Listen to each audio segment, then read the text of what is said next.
listening to Sweet Philly Radio.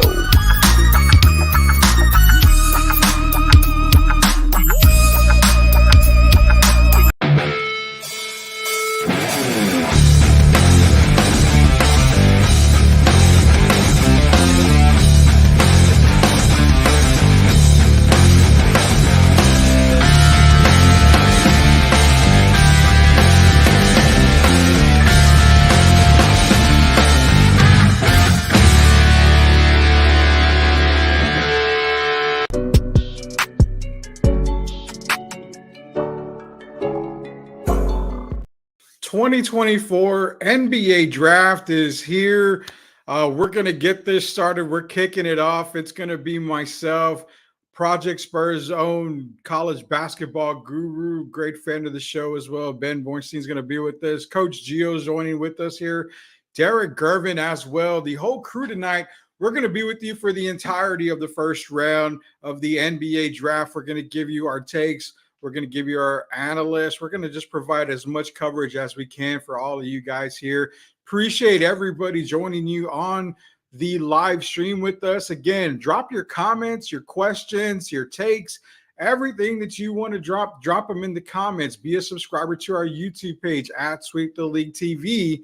Subscribe because we're giving away some prizes tonight, but you've got to be a subscriber to YouTube. So definitely subscribe to that. Again, we are powered by MCS General Contracting, the absolute best in the business. If you need a patio, extend the porch, you need a driveway, pool, or just a foundation poured, contact MCS General Contracting and La Cocina Taco Truck in New Braunfels, a short drive away to keep you satisfied. Hit them up. I'm going to be out there this weekend. Maybe we can meet up there and visit Louis and his staff at La Cocina Taco Truck. But it is draft night.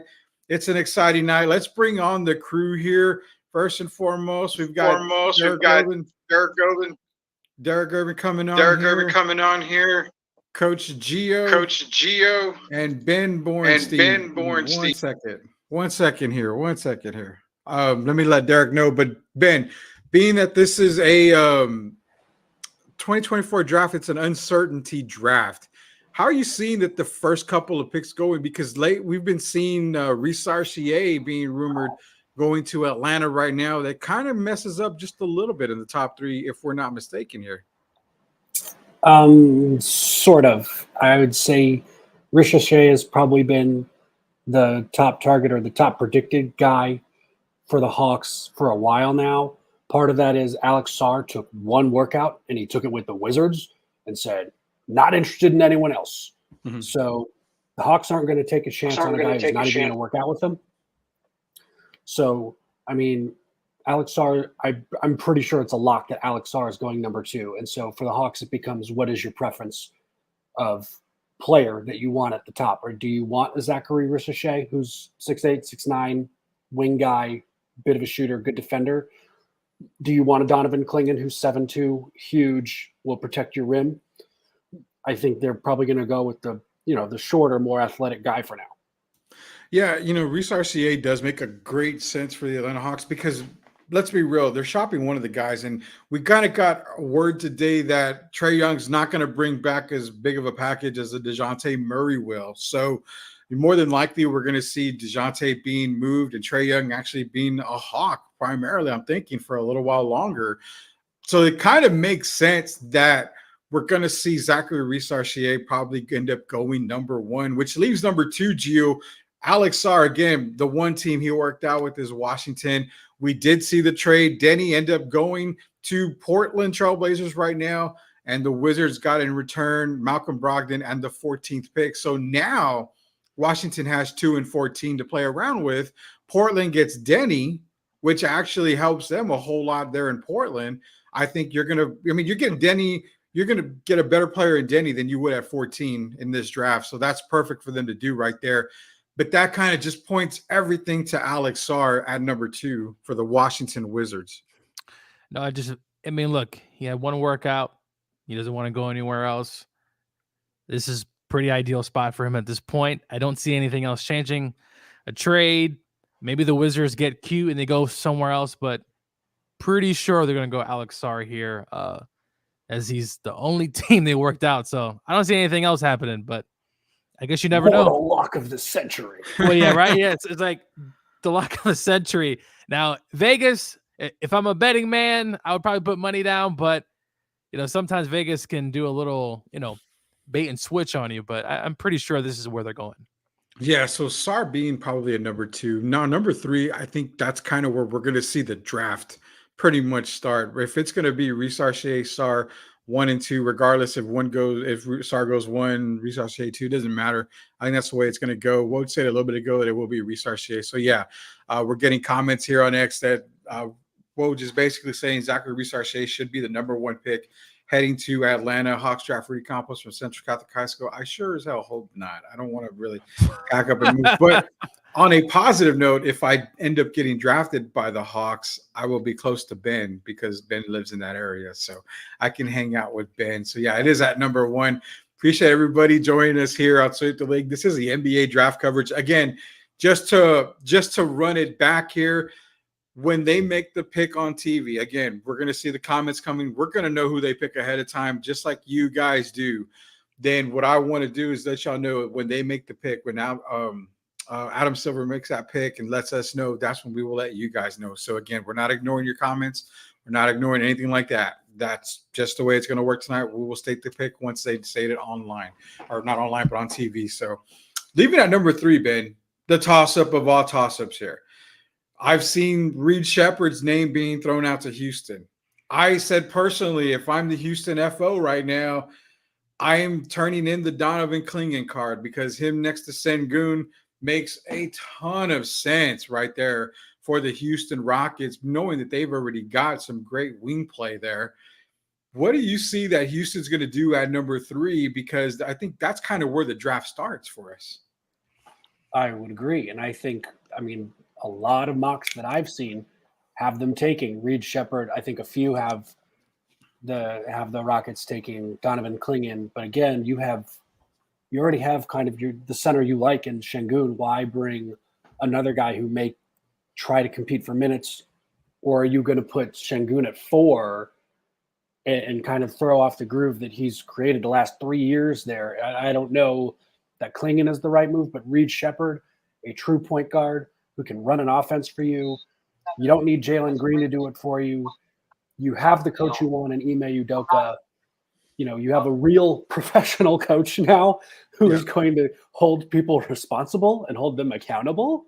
Mm-hmm. So I think Reed Shepherd would fit that very well. He's, even from day one at Kentucky, he was very much a business first kind of player. And, he has the pedigree with his dad playing and his mother playing in college too, and his dad playing pros.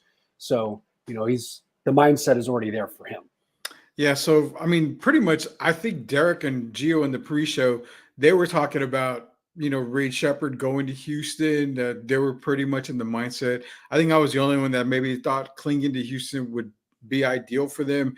But then you leave at number 4. And Derek had brought this up in the pre-show when he mentioned that for the Spurs at 4, that's where he would probably end up taking Donovan Clingan right next to Victor, because obviously Victor can become more of that spread 4 that he likes to be, popping shots on the outside behind the 3-point line, still clogging up the middle with Clingan.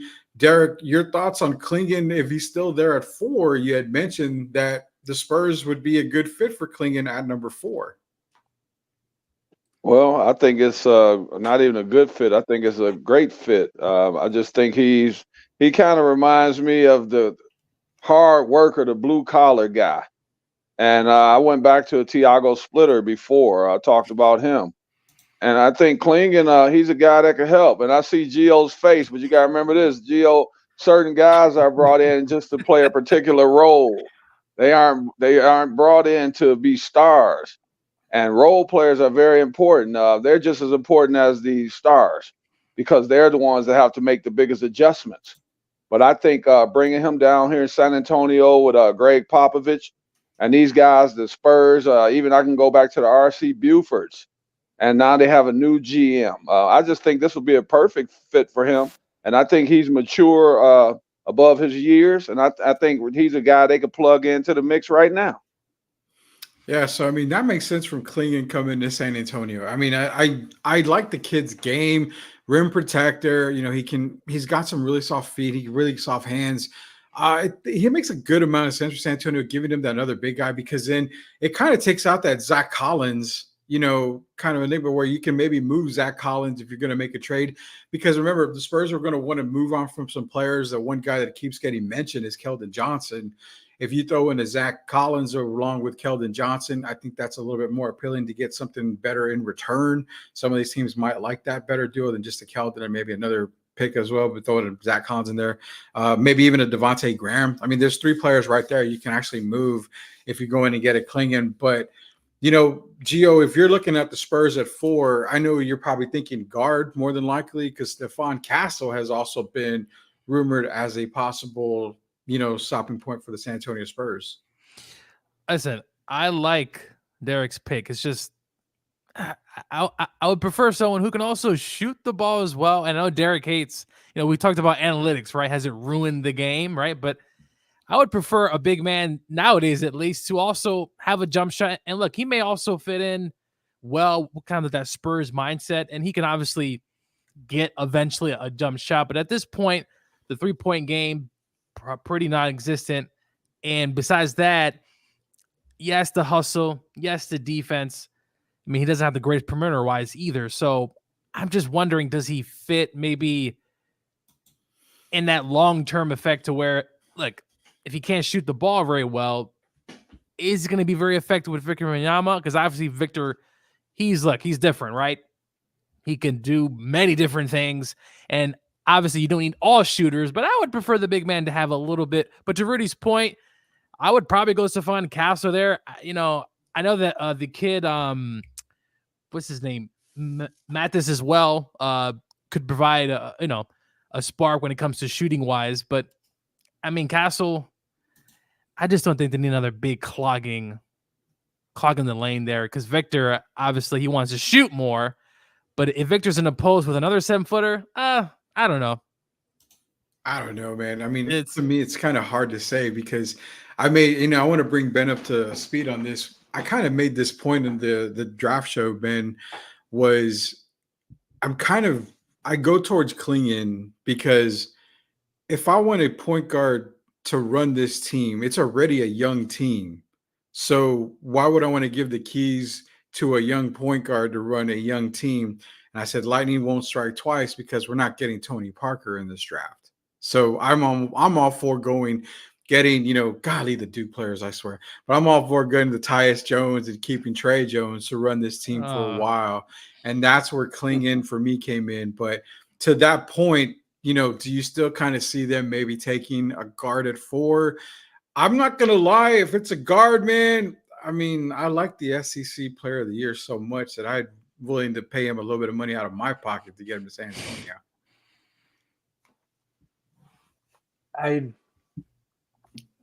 You know, when the Spurs drafted Tony Parker wasn't even Tony Parker, to be fair. Yeah. I mean, that was a guy they took with, what was it back then, the 28th pick? Mm-hmm. They had no idea he was going to be the point guard of their future. You never know with these guys. It's impossible to project that, especially in a draft like this. Yeah. Having said that, both Castle and Reed Shepherd do really nice things that would benefit the Spurs if they picked either of them. And if Klingon does go 3 to the Rockets, I think this is where the Spurs have their first real choice of the night. Do they take Reed Shepherd or do they take Stephon Castle? I think they might be expecting Houston to take Reed Shepherd and make the choice easier for them. Mm-hmm. And then they have to go with Castle. So that drops Castle even further. Potentially. I mean, it may only drop him 1 spot when it's all said and done. You know, he may still get taken by and now I've lost who the 5th pick, who has that would be Detroit. I don't think Detroit takes Castle there. Unless they want to try and move Cade Cunningham around and get him off the ball. Yeah, I think I kind of like Cade on the ball there. I mean, it's possible, but he makes more sense at the point guard position. I agree. And then you can't really see him going to Charlotte. You can't see him going to Portland, which means could he be there again for the Spurs at 8? I mean, that's a very good possibility. I mean, that's the tough part right there. I mean, if that happens, if they take Castle at 4, do you think that could happen with Reed Shepherd at 8 too? In that case, Probably not, because then Charlotte is probably looking at Reed Shepherd. Detroit, I'm kind of with Derek, and I kind of said it a while back. I think Dalton Connect and Detroit are kind of hand in hand right now. I mean, veteran guy, technically on a college level, so he's going to be able to help these young guys grow. Cade Cunningham's a guy that he can pop it out to. He's going to get his shot off a lot better in Detroit. I think he's just a scorer, and that's something that Detroit needs. But I mean, the possibility of Reed Shepherd. I mean, if you go Castle at 4, I mean, Derek Geo, can we maybe see Reed Shepherd drop it down to 8? I mean, you go Detroit, Charlotte, Portland. I don't know, because I see Matas Buzella's going either 6 or 7, somewhere in there. So Reed Shepherd possibly dropping to 8 for the Spurs again. That's a possibility. I wouldn't hate it. I wouldn't hate it. Derek, I do you believe think we're that gonna would be- find. I think he goes to Houston. I think they need shooting, and I think he's the guy that they're targeting, and we'll find out shortly. But I really believe that he goes to the Houston Rockets. Do you think Reed Shepherd does go to the Houston Rockets? Yes, I do. I mean, it's again, I think that the possibility is there that he goes to Houston. He's being rumored so much to go to Houston that I can definitely see him possibly going to Houston and that making it the top 3 picks, pretty much guaranteed, leaving the Spurs with, like we said, maybe Castle is just that one guy that we're going to have to end up saying, like, okay, Castle's the guy for the Spurs. But it kind of makes you look at Klingon, because now does he go to Detroit? I mean, Klingon in Detroit is a possibility. Charlotte could use a big man, so then that might be a good fit for Charlotte. Portland has DeAndre Ayton. I don't know how happy they are with DeAndre Ayton. So it's just kind of like hey, quick question. I haven't heard Zach Edey's name in any of our conversations within the last show, Rudy, and even starting. Any thoughts on Zach Edey, where he might go? I'm gonna leave that to Ben there. of course you are. You're the guru, man. Well, Rudy thinks he's the top 12 player. I had him in the top 12. I think he's a first round guy in this draft. He's a big man who has a variety of go-to moves. He has counters for his moves. He's very polished. That's the word I'm looking for. He's polished in the post. He will make you, if you put a smaller guy on him, he will make you pay. You can't foul him. He shoots better than 70% from the free throw line. Might even be even better than that, but he's become a much better free throw shooter over the last 2 years. So you can't hack a shack him at the end of games if he's in at the end of games, which is huge, because if you can keep your big man rim protector on the floor and not be an offensive liability, that's a huge win for any team that's trying to play a rookie, no less, at that size. So I think he's a first round guy. I'd say probably somewhere in the mid 20s in this draft, unless somebody just really feels strongly about it and wants to reach for it. So if you're talking Miami. Yeah. Please. Oh, South Beach, baby. Miami. at 15, that's kind of in there. So we've got our first pick of the night. So we're gonna actually update everybody here. What we do is we're gonna announce the first pick of the night. We're gonna see we got our player profiles all ready to go. Everything is everything is in. So we're gonna get y'all caught up right now. Like I said, we were not paying attention, but obviously the first pick of the night went to the Atlanta Hawks. First pick is Zachary Reese-Archier, which we were talking about the pregame show. Zachary Reese-Archier is the first pick of the Atlanta Hawks. Ben, we've got a 6'8", 202-pound guy, 19 years of age, quick decision maker. He's developing really quick into a knockdown shooter. Really good ball handler for his size. Yeah, the running joke on this is, I saw earlier today on Twitter, he should be giving half his career earnings to Jonathan Givony from ESPN, because that guy was hyping him up hard leading up to the draft. Not to say that he doesn't deserve to be the number 1 pick by any means, but there was some help there in a very down draft year. Yeah. But like you said, pretty solid defender. He's got a great wingspan. He moves really well. He reads ball handlers' eyes, passers' eyes really well. He can get into the lane and disrupt some passes. He's, again, with the long arms, he makes certain passes really hard for teams. Good ball handler, can get out in transition a little bit. I wouldn't say I'd trust him to, handle the ball a lot and self-create, but pretty solid at his size. Definitely won't hurt the Hawks in that regard. He's going to have to get stronger, like you've got on one of these cons. He struggles to score at the rim in the half court, and part of that is because he's not as strong as some of the other guys he's playing against. So he doesn't, he can't bully his way to the rim like some other guys can. Yeah, and actually, we've got 2 picks already have been made. We're going to get everybody caught up right here. Washington Wizards ended up going with Alex Sarr out of France here, Perth Wildcats, France. Alex Sarr is a Washington Wizard. Before we get into the Wizards pick here, we've also got a 3rd pick. We're going to catch everybody up. Ben, we'll get you these 2 picks as well here.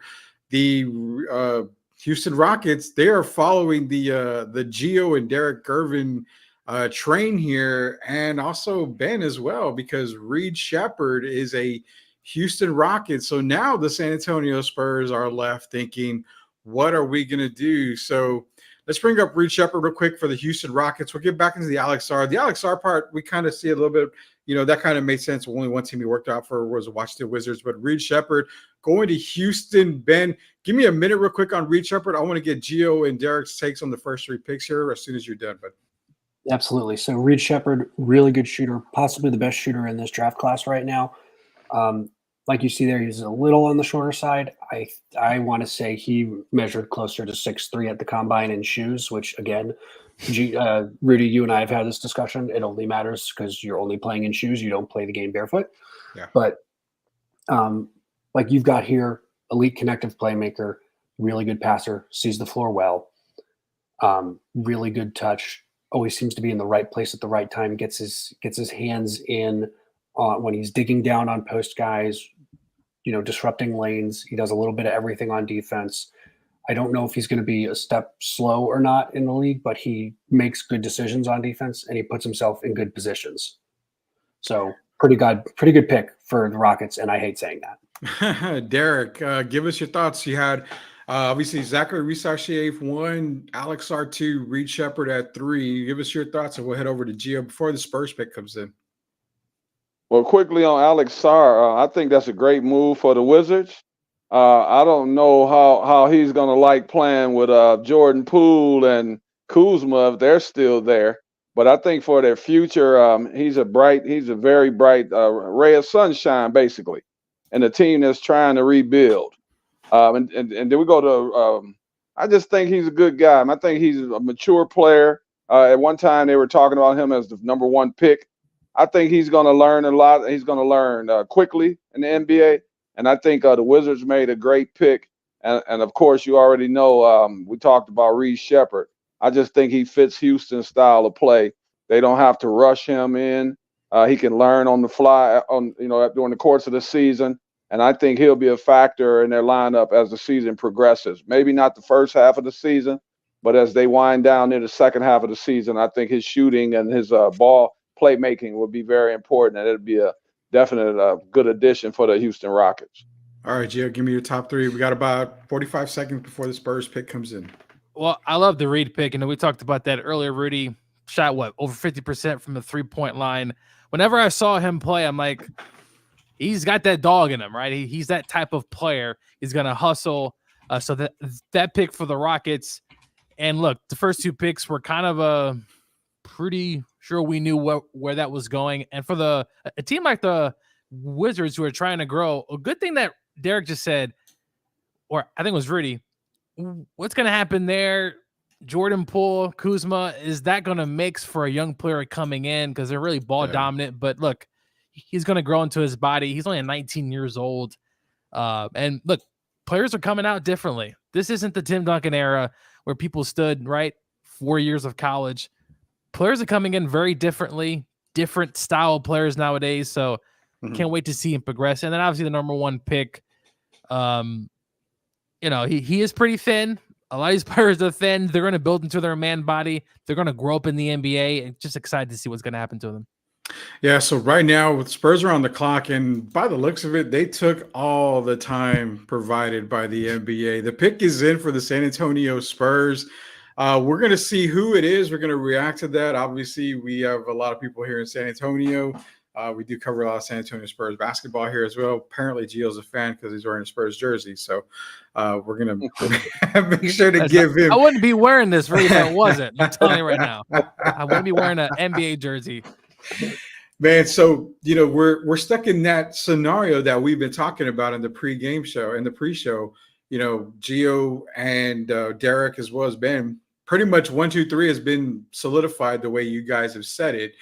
We all felt Reece Shea was going first. We had a little bit of rumors earlier. We all felt that happened. Sar was 2. Then the Reed Shepherd pick was coming in for Houston. Everybody believed that. I took the Klingon pick, but with Reed Shepherd going to Houston, that leaves the Spurs. Man, there's so many ways they can go with this pick. Kind of makes it easier. You're going to go Stephon Castle here. Do you see the biggest surprise in the draft come up? we say no, but we have no idea. For all we know, Silver's going to get up on the podium and say, we have a trade. And then that's, going to throw everybody into a frenzy here. But the Spurs, this is like Jared McCain, right? That would be the surprise of the night, right? So. I think Ben would leave and you see the laptop just close and be like, he's done. You guys can have this on your own, man. So that's a fact. That's 100% what I would do. Yeah, it's like who fits best right here? Stephon Castle, he helps the Spurs in a position that they need. Klingon, it's a good pick. It's a sexy pick, but it's a head scratcher pick. And it's like I posted on social media, man. It's like Jerry West, the way he had said it was, the popular pick is not always the right one. And the right one's not always the popular one. But we have Adam Silver now on the podium. He's making the pick right now. And it is going to be Stephon Castle, point guard out of UConn. He is a San Antonio Spur, kind of going with the theme that we were all thinking they were going to go. Very popular choice here. Ben, give us a rundown on Stephon Castle, the 6'5" guard out of UConn, the national championship guard out of UConn. Love this pick. Big fan. This is exactly who I was hoping the Spurs would pick. Just he does all the things you like to see from your guards. He rebounds the ball well as a guard. He only averaged about 3 assists a game, and that may not feel like a lot, but he also really wasn't running the offense at UConn. He was playing more 2 guard, and the 3-point shooting there might be a little bit concerning, but from what I understand, his workouts were good. He was steadily improving as the season went on, but he does everything you like to see on defense. He is always getting after his guy. He was playing dudes 1 through 4 at the college level and locking them up. He was super fun to watch. If you're a defensive guy, he's super fun to watch. I think this is kind of how I talked about Trey Jones when he was coming out. He just puts the clamps on people. Stephon Castle did that. And by the way, he went to UConn knowing that he was going to have to earn his time because they got a lot of really good players there, and they were returning some guys from a national championship team. And he still went there and he said, I want to play for Coach Dan Hurley. I know Dan Hurley is an intense dude. I still want to play for him, and I want to get coached by that guy. So he's willing to get coached by some hard asses. And I think that's going to be huge. Yeah, Derek, let's not throw everybody off here because, 26.7% shooting for 3-point range, that's going to change at the NBA level. When you're coming to a team like the San Antonio Spurs, you for sure know when you get to the NBA level, the coaching is going to coach you up. It's going to get you ready for the NBA. They're going to work on your jump shot. They're going to make Stephon Castle that much of a better shooter coming into the league. Rudy, if you really look at the playoffs, the NCAA playoffs, other than Zach Edey, he might have been the best player in the entire tournament. Mm-hmm. And I mean that. The guy can do everything. He continued to get better game after game. He's a guy that wants to be coached. As Ben said, he defends. He defends at a high level. And he's a guy that seems like he listens. And when you're dealing with a Greg Popovich, it kind of reminds me he's older. But when Pop had to bring Tony Parker, when he brought Tony in, he kind of had this. Pop had to sacrifice a little bit and kind of give the keys to Tony. And I think that's what he's willing to do with this young man. I think that's a stellar move for the San Antonio Spurs, and I think they just got better. Gio, Stephon Castle to the Spurs. I mean, defensive guy. He can defend, man. So what are the Spurs getting with Stephon Castle, which pretty much a lot of Spurs fans across social media were wanting Stephon Castle out of UConn. I love the pick, Rudy. I mean, defensive-minded player. I mean, the guy, as Derek said, he was probably the best player in the tournament. And you got that hustle mindset. You're at Connecticut, a team that just won the championship, and you just see that Spurs kind of old school mentality of defense. He's going to come in there. Sure, the 3-point shot does concern, but at the NBA level, he should definitely improve. There's going to be a lot of resources there to, for him to improve his shot. So I love the pick here. Listen, building around Victor, having different skill sets. This is what's going to take. And this is the first stop of it. So great pickup. Yeah, great pickup. And what I love is he's going from one great coach to another one, from Dan Hurley. Rudy, Pop. Hey, Rudy, let me say this quickly. The toughness of Mario Illy. Not the same game, but the same toughness.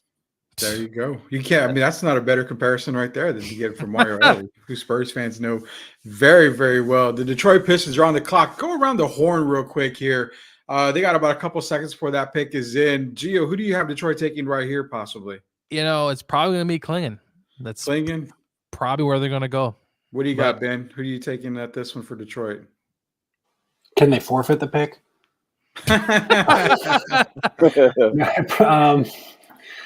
I mean, Klingon wouldn't be bad here, though, on the real. There's a couple options. They could go Cody Williams. They could go Modest Buzelis. It's after the Spurs pick at 4, it is a total crapshoot about how this thing shakes out. I don't think there's any rhyme or reason. It could easily be Dalton Connect as well. There's no knowing. Yeah, that is true. We're going to get here in just a minute. Derek, who do you feel the Pistons are getting? Because I know you want you some Dalton Connect. I hear you're going to get a Detroit Pistons Connect jersey if that happens. Yeah, I don't think they're going to take Connect, though. I think they're going to go big because it looks like James Wiseman is no longer going to be a Detroit Piston. So I think they're going to address those needs, and I think they're going to take Klingon. So you got them taking Klingon. That makes a lot of sense, especially if Wiseman isn't going to be there for Detroit anymore. Then, yeah, it does make a lot of sense here. Some news from Woj, like I mentioned earlier, Denny was traded from the Wizards. That's the reason why we saw Alex Sarr getting picked. He's in Portland now, and the Wizards actually get Portland's 14th pick in this draft. So we'll see the Wizards here again in the first round. Nick Claxton, he intends to sign a 4-year, $100 million deal to return to Brooklyn. So, again, good for the Nets there. They're getting Nick Claxton back, one guy who was possibly rumored to be on the move. Not anymore. We have the Pistons pick on deck right now. We're going to see who they are taking. We're going to take a quick second here, be an 8-second commercial break. We'll be right back. Sweep the league. Digital.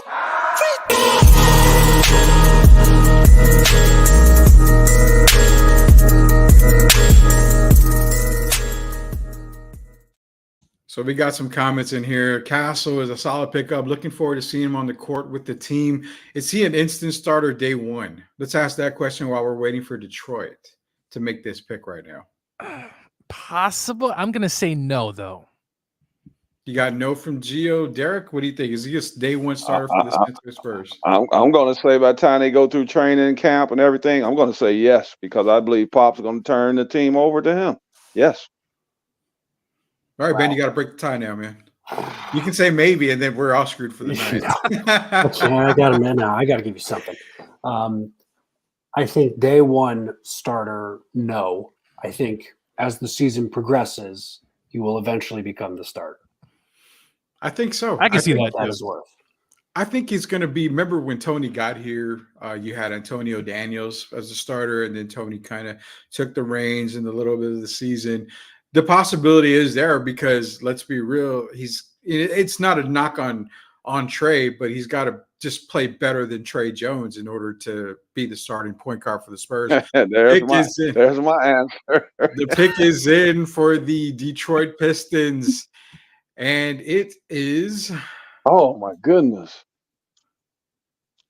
one Ron Holland, which when we say shake up the draft, we are definitely here to shake up the draft. Man, we've got Ron Holland out of G League Ignite, 6'8", 195-pound, 18-year-old, 15.3 points a game. I mean, the thing with Ron Holland is just one word. It's explosive. He's a very explosive type of person, but his jump shot needs a lot of work, man.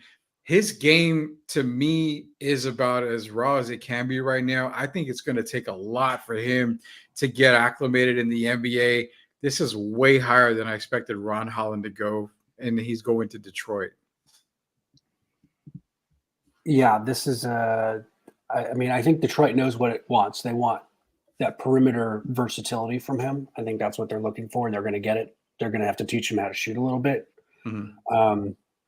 He did not look good shooting the ball this year. I think there were times when he was tentative. There were times he could not, like you've got here, he doesn't gain an edge when he's isolating, when he's trying to create his own shot. There was one clip I saw going around when G League Ignite did play one of the French teams, and Zachary Ricochet was on it. Ricochet was guarding him, totally put the clamps on him. Holland couldn't get a move, couldn't get a shot off. I mean, he had to get rid of the ball, and like there's just a lot of people pointing to that clip as to one of the things that Ron Holland struggles with. And they'd be right, but there's a lot more to a player than one clip. Yeah, Gio, we got Ron Holland going to Detroit here. I'm going to go to Derek here in a little bit, but I know with Derek being a Detroiter, it's going to be kind of a tough one to come off for the mindset right here. But Ron Holland to Detroit, I mean, he's a young guy, and it's a young Detroit ball squad. I don't know if he actually fits the scheme there.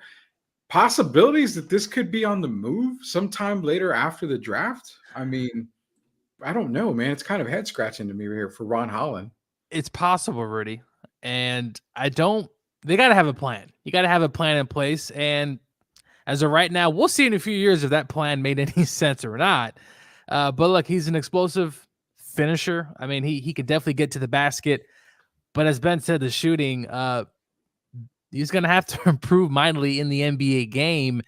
And, back to some of the analytics part, listen, if you can't shoot a lick, I'm not sure where you can fit in. But as I said, explosive, can get to the basket, can finish around the rim. Definitely can use that skill set in the NBA. But I don't understand this. I mean, you had other opportunities, people already there. Dalton was there, maybe a saloon. I mean, I just don't see why you would go that route with Ron Holland, but they might see something. Hey, listen, I'm not in the front office. I don't have a job anywhere like that. So what do I know, right? Derek, man, Ron Holland going here. This is a trade move. This is a Trajan Langdon move here. Do you hear me? I guarantee you this young man was not on the Pistons board. This is a Trajan Langdon move. And you know what this tells me? There is going to be a trade. And that means, in my mind, there's going to be a guy returning to Detroit by the name of Tobias Harris. And I think Holland fits in with Philadelphia because with Tobias getting out of there, and I don't know the Kelly Oubre situation yet, I think this is a move for the Philadelphia 76ers, and I can see Tobias Harris returning to the Detroit Pistons. There you go. It's like I said before, it might be a trade type of piece, drafting him this high. He could be on the move by the time the night's over. We're going to take a quick commercial break. When we get back, we're going to get into the Charlotte Hornets picks, who's going to be here just a little bit. If they make the pick while we're on commercial break, we will catch you guys up. This is Sweep the League. We will be back with you in just a little bit here. Living in South Texas, we all love to eat, especially tacos. Oh boy, La Cocina taco truck should be your only stop every time. They are just a short drive away, located at 283 West San Antonio Street in New Braunfels, Texas. There is no order too big or small for the staff to handle. Whether it's the ever so popular street tacos all the way to the amazing quesadillas, La Cocina will satisfy your appetite, guaranteed. Head over to see them at 283 West San Antonio Street in New Braunfels, Texas. Make that short drive so you can be satisfied at La Cocina Taco Truck.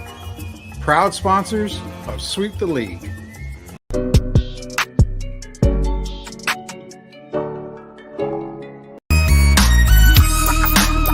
Hey, this is George Iceman Gervin, and you're listening to Sweet the League Radio.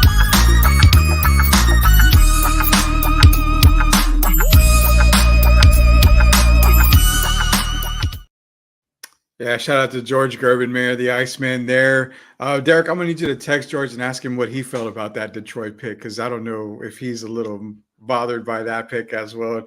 But also shout out to La Cocina Taco Trucks, proud sponsors of Sweep the League. Also MCS General Contracting. Both companies are sponsors of Sweep the League. They're making, bless you, they are making this show go. They are making this NBA draft show go. We've also got the NBA post-game or post. Rudy, where are my tacos at, Rudy?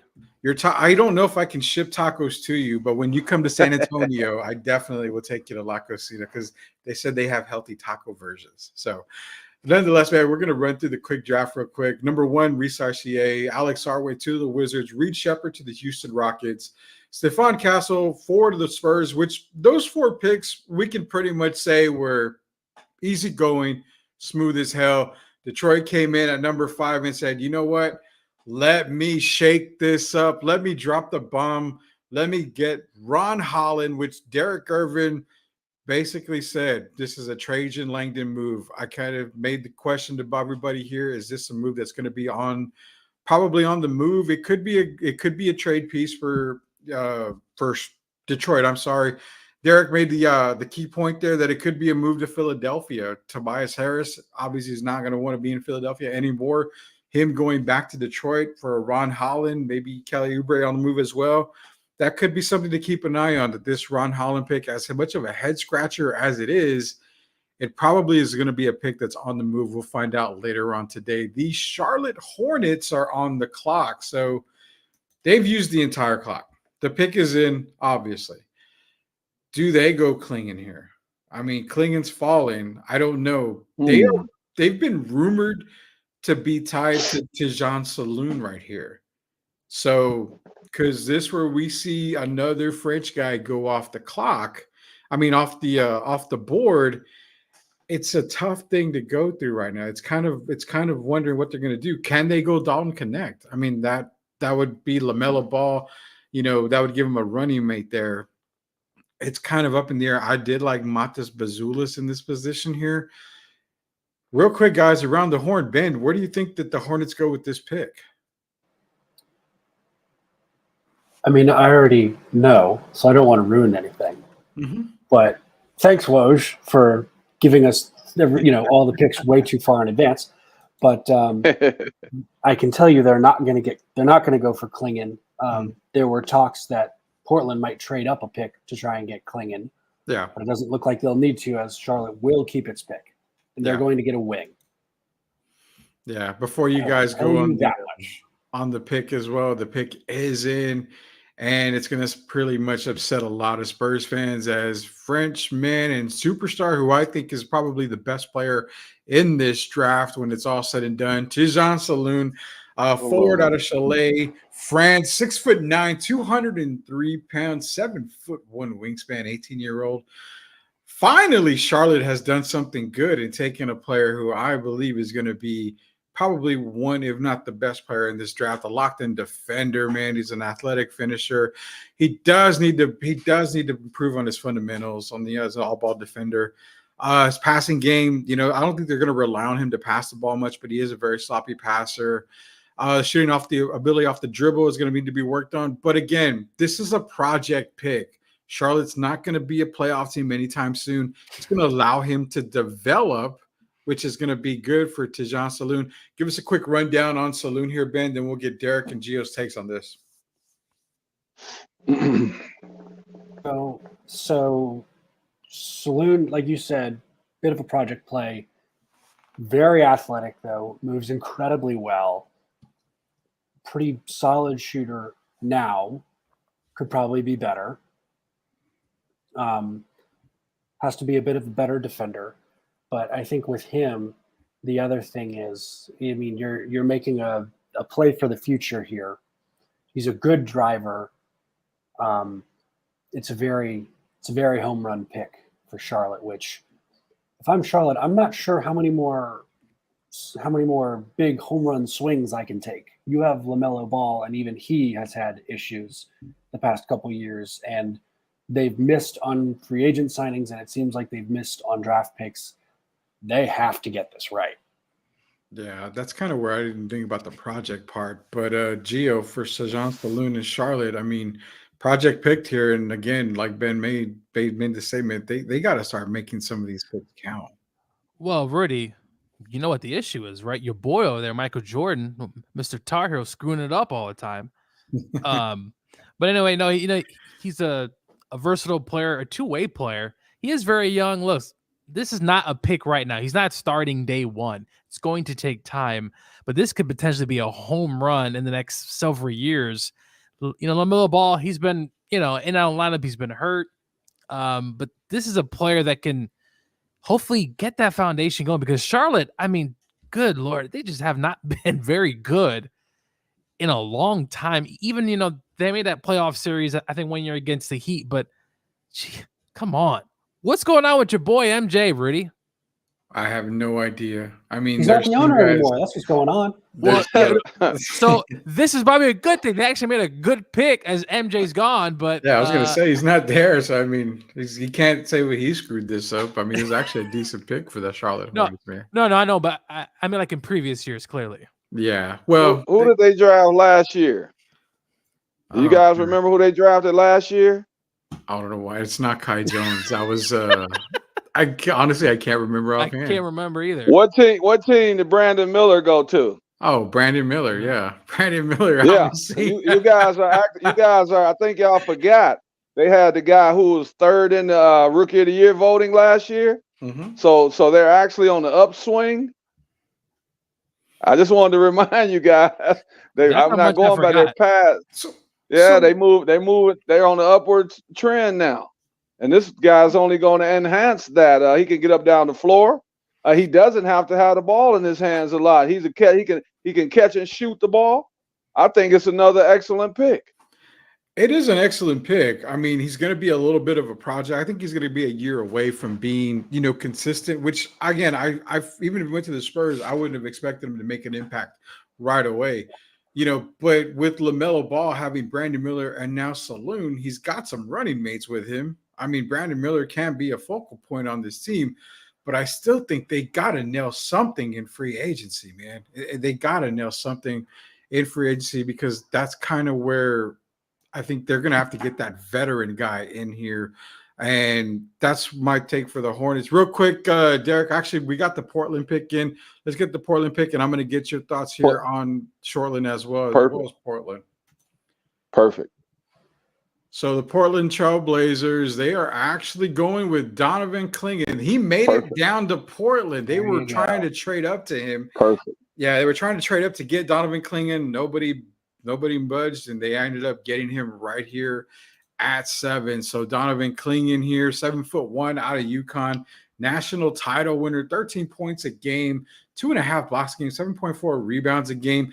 Ben, give me a quick minute on Clingan here so I can get to Derek on the Saloon, the Charlotte Hornets, and also for the Clingan pick here. Absolutely. You're pairing him now with Denny Avdia. You've got a nice young core in Portland. He's going to be able to grow up and mature with them. I think it's a nice pick. You have a true rim protector now. Hopefully they have some insurance for inevitably when one of their bigs gets injured, like what happens every year with Portland for whatever reason. So really good pick for them. Kind of fell in their lap at 7. It was a no-brainer for them. Yeah, easily a no-brainer. They're building something good in Portland. Derek, Clingan in Portland, and also, like I said, we mentioned Saloon and Charlotte, those back-to-back picks. Give us your thoughts on those two, because Clingan in Portland, it's going to help Chauncey Billups a lot out there. Well, Saloon, I pretty much covered. He can shoot the ball, and plus, if you look at Saloon, you have time for him to develop, because they still got to get LaMelo Ball healthy. So I don't think they're really trying to do a lot of great things this year. I think they're preparing for the future, but he has a chance to learn as LaMelo Ball gets back into basketball shape and gets it back to the guy that we knew he was, a potential all-star player before he got hurt. As far as Klingon, that tells me that Chauncey wasn't really feeling DeAndre Ayton's attitude. The same reason he was moved from Phoenix. So they moved Nurkic to go Phoenix, and they moved him here, and it doesn't look like they got exactly what they wanted. He wants to shoot jump shots a lot. And Ayton, he's not a big rebounder, and he's not really a guy that's going to cover the basket. If you remember, Jokic is just absolutely abusing him under the basket, and he wasn't even trying. He didn't try to contest shots. He basically just stood there. So I think this young man has been brought in to push him every day in practice, and if it doesn't pan out, they can always move Ayton, and this young man here can continue to learn and develop, and they can go get another veteran center if they have to. But I think Klingon, this is one of the best moves of the draft so far for the Portland Trailblazers. Great pickup. Yeah, give me something, Gio. I don't know what is up with DeAndre. It's something about his attitude, his demeanor. I'm just not a big fan. And here we go again. I'm sure he's not happy about this pick, but I think it just makes a whole lot of sense. And obviously with the injuries in the past, but this is a guy who can definitely fill in very well. If they end up trading Aiden, which honestly, I just think it just makes sense. If they get more assets back, depending on what they can get back, but I think it's a perfect move for the Blazers, a team that just give it a few more years. They're growing. They're going to get there. They got talent on that team, but I thought it was a great pickup for the Blazers. Very good pickup. Where Klingon fits in too is, you obviously have Scoot Henderson there. Shaden Sharp is there. Simons is there. Anthony Simons is there. You've got some good guard play there. And Klingon is a hell of a screen setter. He can set a good screen for you. He's a very big guy. He can roll to the basket. You've got quick enough guards and wing players in Portland that is actually going to make a player like Klingon way more valuable, in my opinion. Big man in the middle. They get to the basket. The defense collapse on them. You got a 7'1" guy right there just waiting for that. And he is a master around the basket. So what I like about him is he's just a paint guy. He's a paint guy. He's going to play hard-nosed basketball, and that's something that Portland definitely needs right now. Donovan Klingon is a Portland Trailblazer, so that definitely means that the Spurs are back on the clock after the Stephon Castle move at number 4. Derek, our boy, our SEC Player of the Year is still there, Dalton Connect. Good. I'm liking Connect. He was number 3. Actually, he was number 2 on my Spurs big board. My Spurs big board was Castle, Connect, and Saloon. Castle's there. Saloon's gone. My number 2 big person on my big board for the Spurs is still there. Are they going to take Dalton Connect? I mean, they better, guys. They better. You see my face. Hey, look. You know how the fans. But like when Victor came, you know how the fans go out to the airport. Yeah. Man, you familiar. You know how they stand out there. If they take this young man, This might be my first time going out to the airport so I can welcome a player. That's how highly I think of Dalton Connect. Rudy, you already know how high I think of him. I talked about him when he was at Tennessee. Yeah. I just think he has a really, really bright future. If you remember, we compared him to certain players. Mm-hmm. First, I mentioned Matt Harpering, but I think he has more skill.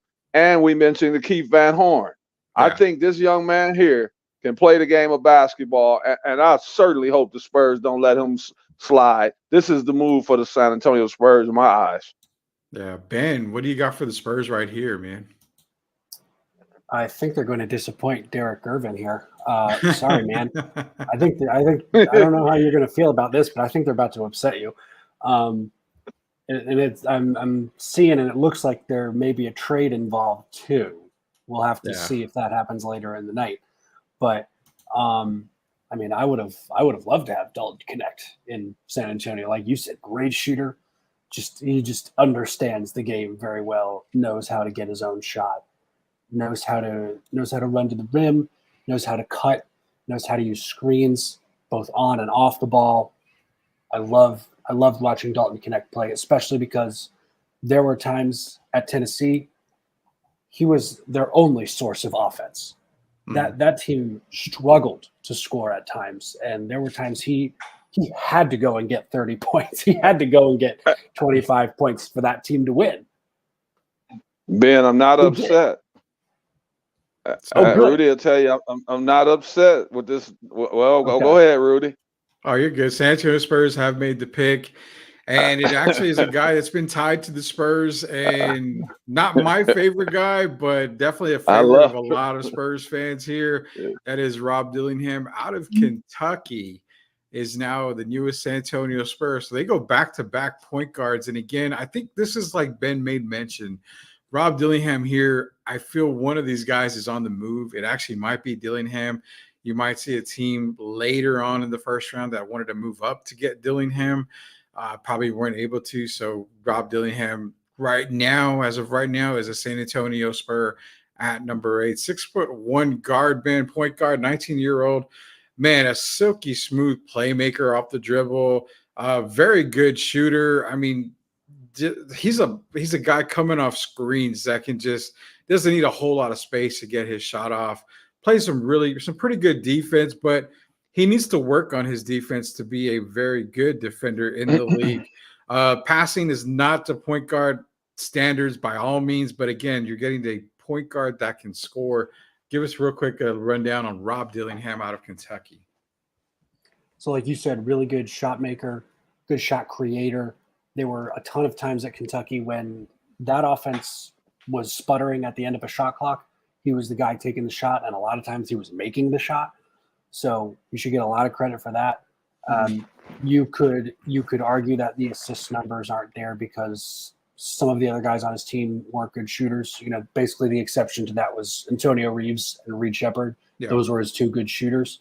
But for whatever reason, Calipari had some really weird lineups where he was playing odd guards together, and I actually don't know off the top of my head how much Dillingham and Reed Shepherd were playing together.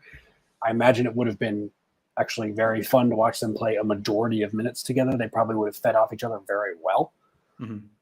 But it's looking like this pick is getting moved to Minnesota. So I wouldn't get too excited. It sounds like the Spurs might be getting something in return from the Timberwolves. Who knows? Maybe they gave the Spurs Anthony Edwards straight up to Rob Dillingham. Who says no? Hey, that would be the deal of the century, right, Derek? Yeah, or maybe even it would. the Dilly of the century. So we're talking about Rob Dillingham drafted by the Spurs. Again, this is probably a move that's going to be traded. Again, you know, could they actually end up keeping Dillingham and moving Castle, or do you feel Dillingham's going to be the guy on the move? Rudy, can I address that? Go ahead. I think I don't want people to think I'm crazy, but I can see the Spurs keeping Dillingham and moving Castle. And the reason I say that is because Castle fits the mold of who? Mike Conley. Yeah, that's true. I think that's a better move for Minnesota, and I think Dillingham is the perfect guy for the Spurs because the Spurs need a guy that can shoot the ball and can get up and down the floor. So I think Dillingham stays, and I think Castle goes. Yeah, that's what I'm thinking too, that it might end up being Stephon Castle. And actually, Derek just came across the board right now. Adrian Wojnarowski is reporting Minnesota has traded for the 8th pick and Rob Dillingham. So Dillingham is actually going to be on the move right now. So the Spurs pick at 8 for Dillingham, it's going to be on the move. The Timberwolves are trading a 2031 unprotected first and protected 2030 pick swap for the Spurs for Rob Dillingham. And it looks like, for what it's worth, that 2030 pick is top 1 protected. Yeah, it's top 1 protected in 2030. So 2031, I'm sorry. You couldn't get nobody back. Ben, you the man, Ben. I think it's funny because you're going to tell me what the Minnesota Timberwolves think they have a realistic shot of getting the number 1 pick in 2030. So they're going to protect just the 1 pick. It's not a top 5. It's not a top 10 protected pick. It's just the top 1 protected pick. I'm striving to stay alive till 2031 so I can see all this play out and 2030. So we're definitely saying, again, we are announcing it now that Ben did bring it up that the Dillingham pick was going to be moved to I was getting Minnesota. excited too, Rudy. I'm sorry, Gio, to disappoint you. You know what? I'm gonna let you talk now about Dillingham, who is now a Timberwolf, Gio. Look, he's a shot creator. I mean, he can get to the rim. He can create his own shot at certain points. You know, he is kind of a bit small at 6'1". I mean, that's actually my height, so I don't actually think I'm too tall. But obviously, I couldn't play in the NBA. But I like this pickup for the Timberwolves. I mean, look, they're a defensive-minded team, of course, but you get a guy in there that could potentially definitely come in and play some minutes. I mean, you know, he probably needs obviously the ball in his hand, but you got Anthony Edwards there. But for the Timberwolves team, I actually like this pick. It's not someone who's gonna. I don't see him starting right away, so it's definitely a pick where he can come in, do his thing, and for a team who's looking to take that next step, I think they're heading the right direction. But for the Spurs, a 2031, Rudy, I'm going to be almost 40 years old by then. We like the team we have. That's basically it. And I'm just going to go ahead and, I'm going to pat myself on the back here because a certain player did go in the top 12 where I had him ranked. He actually went two spots ahead. And the Memphis Grizzlies went and decided, you know what? We need a big man. Why not get the biggest man out there, Zach Edey out of Purdue, going to the Memphis Grizzlies, 7'3", 299-pound monster, 7'10" wingspan. Derek, you mentioned earlier, we're going to get to you in a second, but you mentioned earlier that they need to get a big man to move Jaren Jackson to the 4 spot. They went out and got probably one of the better big men in here. Was it too early? I think so, but nonetheless, Zach Edey is donning a Memphis jersey. Ben, minute on Zach Edey real quick here. What can I say that I haven't already said about Zach Edey? I love watching him play, and him going to Memphis actually makes me a little angry because now he's going to learn how to be the toughest dude in the league at 7'3" from Steven Adams, who is actually the toughest guy in the league. So for him to learn from Steven Adams and eventually supplant him, I think it will be amazing. It will also be incredibly frustrating for other opponents. Derek, they got their big man, like you said, and earlier in the pre-draft show and even earlier in this draft show, you mentioned that they needed a big man so they can kind of move Jaren Jackson back to the 4. How you feeling about Edey in Memphis right now? Well, a lot of people looked at him as a project. I don't look at him as a project, but it tells me that they're going to go more into their half-court game if things don't work out as far as getting the ball up and down the floor. I think he's going to be a good NBA player. It might take a minute, but I think it's going to make it easier for Jaren and Brandon Clark and all those guys, and I think they're going to welcome him. And I think the city of Memphis is really happy about this move. I think Ja Morant will like this move, and I think as we move forward, he's going to be another really good player. People have to remember, Jokic is not exactly Speedy Gonzalez. So I think it's a good move, and it's a really good move for the city.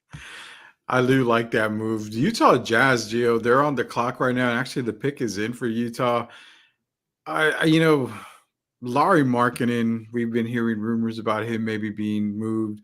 Colin Sexton also being moved. But if they just so happen to say, you know what, we've got Walker Kessler, we've got Lauri Markkanen, we've got Colin Sexton, what do we need? They could go Dalton Connect right here and just make that team even more scoring efficient. Next to Lauri and Dalton, that's a nice 1-2 combo out on the perimeter. Listen, he could score. He's a scorer, right? Not obviously the greatest defender ever. He's a bit slow-footed there. He has to improve. But really, just on scoring alone, I mean, that's would perfectly in Utah. The team kind of building up. If Dalton Connect goes there, I wish the Spurs drafted him, but the Spurs obviously had other plans in 2031, so we're not going to see that. But Dalton Connect makes a whole lot of sense for the Jazz. Yeah. I mean, look, he can shoot the 3. I'm big on that. Clearly, it's in today's game, so I think it's a match made in heaven over there in Utah. So, but yeah, A match- Spurs 2031. Come on. A match made in heaven that did not happen as Gio. the Utah Jazz. They ended up going with They had Cody other plans Williams. in 2031. Incredible. Maybe the other Williams kid will be, ready by then, Cody and Jalen Williams' brother. But Cody Williams is going to be a Utah Jazz. This kind of feels like a pick where we mentioned right before they picked, Ben, one that we could probably see Lauri Markkanen on the move by drafting Cody Williams here. 7'1" wingspan project pick. He's not like Jalen Williams right now. It's going to take him a little bit longer to get, solidified in the NBA, but it's a very good problem to have. He has a lot of potential, Cody Williams. Run down on Cody Williams out of Colorado. Yeah, agreed. Bit of a project player, but the flashes that he showed were bright. I think that's what is attracting a lot of people. I mean, you see the 3-point shooting percentage there. Take it with a bit of a grain of salt. It's on very low volume. I'm pretty sure it was less than 3 attempts a game. So it was fairly low volume from what you generally see from guys considered shooters coming out of college. But the wingspan, the athleticism, knowing that his brother is in the league already, he was a much more highly touted recruit coming out of high school than his brother was. Played at a bigger university, bigger school. I think that's helped him a lot. Do not underestimate, the pedigree when you have a sibling or you have a family member who's been in the NBA who has played at a high level. They know how to then prepare you to play at that high level.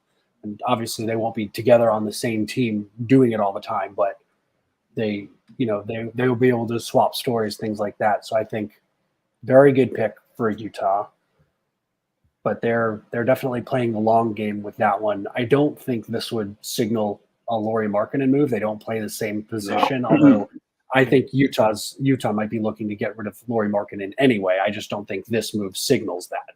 Yeah. Okay. No. Okay. Derek, Cody Williams out of Colorado going to Utah. How you feeling on this? And Ben might have point. He had a brother in the NBA. You've had a brother in the NBA. That's, when y'all played together, does that brotherly connection help you out in any sort of way going to the NBA? Yeah, I think it does, because you see what your brother goes through on a daily basis, as far as maturation, as far as dealing with on the court and off the court. So it kind of, matures you a lot sooner than some guys that don't have that experience of having a brother. When I went into the NBA, I already knew what the expectations, how to behave and all that, because my brother had already been through it. And this move for me, I love this young man. This tells me that San Antonian guy from Wagner High School is going to be moving, Rudy. And that's a guy by the name of Jordan Clarkson. Yeah. I think Jordan's on the move. I think they have a really good I like Keontae George. And I think you can more so put Keontae George into that scoring role that Jordan Clarkson has been in. And you could put the ball in this young man's hands a lot to make good decisions. So I think it was a great move. Yeah, I like the move for Cody Williams. It's going to be a little bit of a project pick for the Utah Jazz. Gio, we're going to go to a quick commercial break. On the way back, I'm going to get your thoughts on Cody Williams. Before the Bulls pick here, kind of saw a glimpse of what they might be doing. We'll get into that here in just a little bit here. This is Sweep the League first round draft coverage coming to you all night. We'll be back with the post-draft show as well. So here's a quick commercial break from Sweep the League, again, sponsored by MCS General Contracting and La Cocina Taco Truck. A family is just like your home. It starts with a great foundation. MCS General Contracting can make sure your foundation is off to a perfect start. Whether you're wanting to build a pool, expand a patio, or build a driveway, MCS General Contracting should be your only call. They provide top-notch customer service and will stand by their work 100% of the time. Why trust the rest when you can just call the best? Build the best foundation now for your home and your family, because a good foundation is the perfect start to a happy life. Contact MCS General Contracting today at 210-774-9155. Proud sponsors of Sweep the League. Hi, it's Sherilyn, and you're watching Sweep the League. subscribe, and share. Rudy Campos Jr. here from Sweep the League. Hey, make sure you go and follow Sherilyn on Instagram. Just search official Sherilyn on Instagram.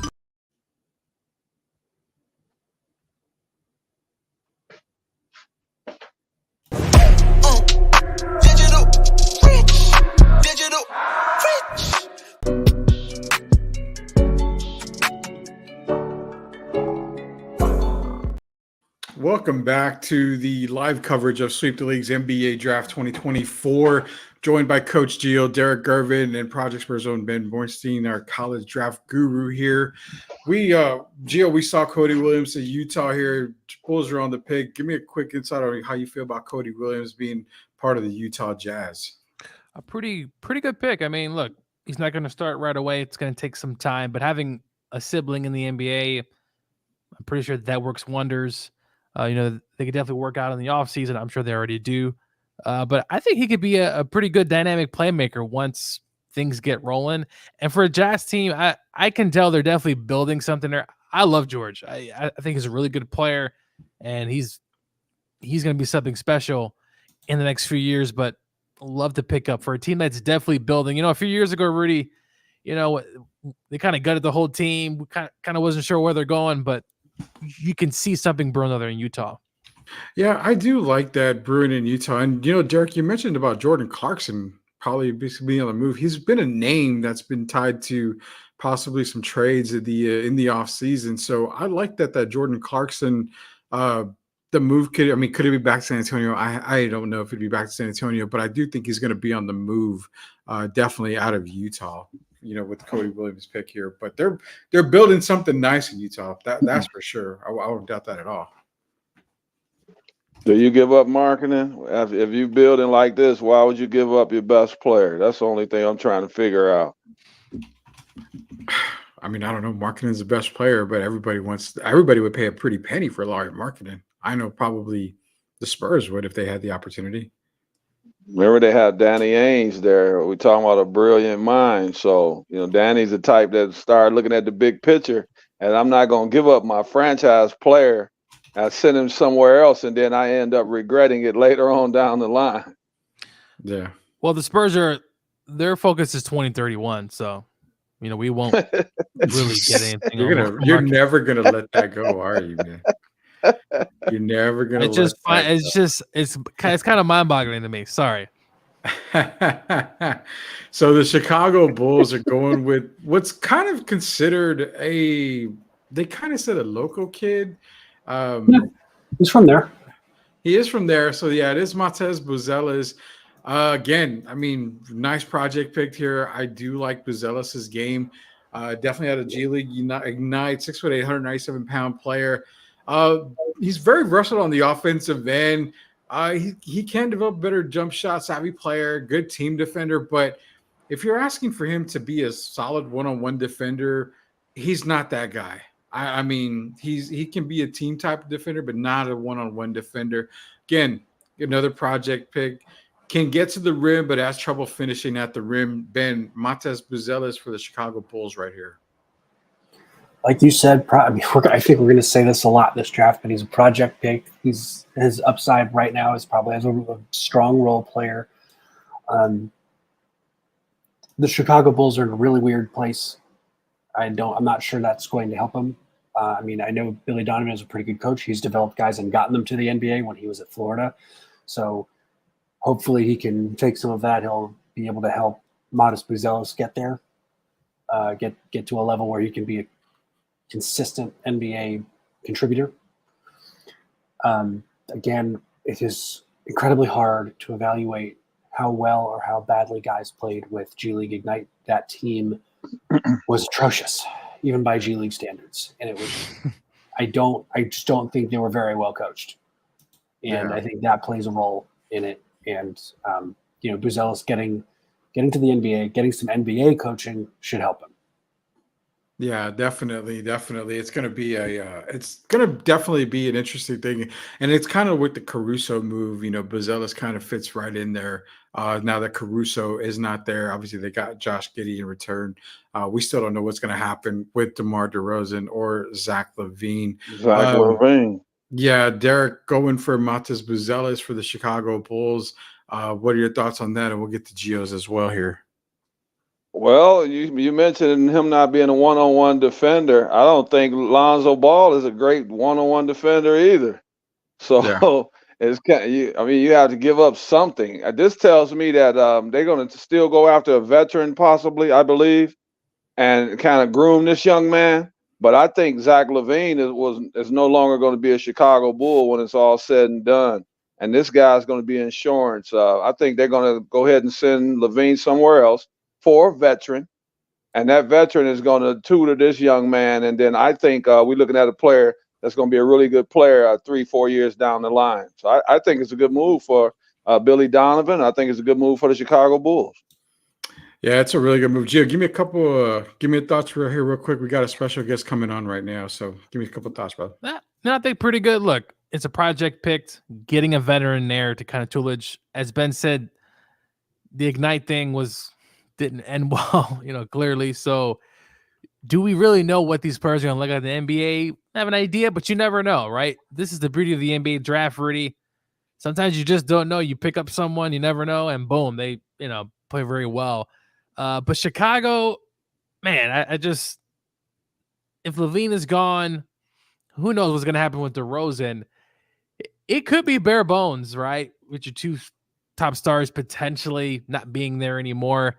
I lived in Chicago for a while. The Bulls seem to be a second thought there, but interesting what's going to happen next for the franchise. Yeah, it's definitely. I mean, it's not a head scratcher pick. It makes sense for them to take Matas Buzelis right there. I mean, there's still a lot of other guys that are definitely available. I mean, we keep talking about Connect. You've got Oklahoma City, coming up next year, and it's almost one of those things like, okay, where does Oklahoma City go deep? They didn't lose anything when they traded Josh Giddey away. They actually got better with Alex Caruso. This is, I mentioned this to, I think, to Jeff and a couple of people, saying, if this guy is there for Oklahoma City, do they end up taking him? Because you can kind of wait on him, and that's Nikola Topic. I mean, Topic here at Oklahoma City, you can wait for him to, if he's got an injury concern, let him kill. It's like they almost don't need anything but a big man, but there's really not a huge big man right there that you want to draft this high. And if you do, you may want to trade down. I mean, you have Missy out of Baylor. You've got Khalil Ware. You've got Adam Bona again. You've got big guys there, but I don't think they're worth taking right in the lottery. So trade down if you're Oklahoma City, see what you can get as far as draft capital goes. And then if not, if you want to draft, I mean, Nikola Topic is there. You can go get a Dalton Connect. I mean, that he's still out there. That pretty is scary having to connect. And, you got Williams, you got SGA there. Oklahoma City is actually in a really good spot. Before we get to the Oklahoma City pick, we got a special guest online with us right now. We're going to bring him on. Jeff Garcia is joining us from the San Antonio Spurs war room, basically, over at the Frost Bank Center. Jeff, how's everybody feeling with the Spurs organization right now? Let me just tell you, everybody knows that there's fans outside the Spurs practice facility watching the draft. When number 8 pick was announced and then the news came out that's getting traded, everybody packed their bags and left in an instant. People are not happy. Fans here at the center are not happy. Everybody in the media room was just got quiet, scratching their heads, and then people started filing out. It was quick. But if we're circling back to their first pick, number 4, Castle, everybody, the vibe in the media room was kind of like expected, like no surprise, like okay, sure, not a problem. The words that were used were safe, typical. Yeah, that's what we thought. So it kind of felt like a ho hum draft for the Spurs here at the Rocket La Cantera with the fan viewing party and the media viewing party, but. The Spurs did address their need for a guard, so check off of that. And my big question now is, did this delay the rebuild by trading away Dillingham /8 for future draft picks? Yeah, it's tough to say. I mean, if it did or it didn't. I mean, I know Dillingham is a scorer, and that's something that they need. And it's kind of what we discussed here is, they basically got picks from 2030 and 2031 for Dillingham. So Yeah. kind of is a head scratcher when it came to that. I can kind of You- understand you- why fans are and filing and, out. and you know what? I'm thinking that when I'm sorry, I don't know how to pronounce his name. When Saloon went off the board, maybe that's when the Spurs said, "All right, we're done." Like, what if that was their guy and they said, "Well, Charlotte ain't budging. We can't move up. Nobody wants to deal with this, so we're done for the night." But nevertheless, you get Castle, you get Dillingham, at least for the moment, and you shore up that point guard depth tremendously. And but here we are, future picks. If you read the posts of Spurs fans on social media, it's fire Brian Wright, F Brian Wright, left and right. What are you thinking? When he's going to leave? But we're supposed to talk with either Brian Wright or Castle in about 5 minutes ish, and hopefully I can come back and tell you what they talked about. But nevertheless, yeah. Would you say kind of a expected draft for the Spurs? What do you think, Derek? Oh, I wanted Rob Dillingham myself, Jeff. So I'm like those fans who kind of left out, a little upset. I like Yeah, no, fans Castle, were but upset. Yeah, I wanted Rob Dillingham, man. I had talked to Rudy about him for the last month or two. I just like Dillingham, but I mean the Spurs saw something that we didn't see, I guess. So I'm just going to support them and hope it pans out. and I think what they saw is just a big guard. They saw a guy that plays defense on the perimeter, and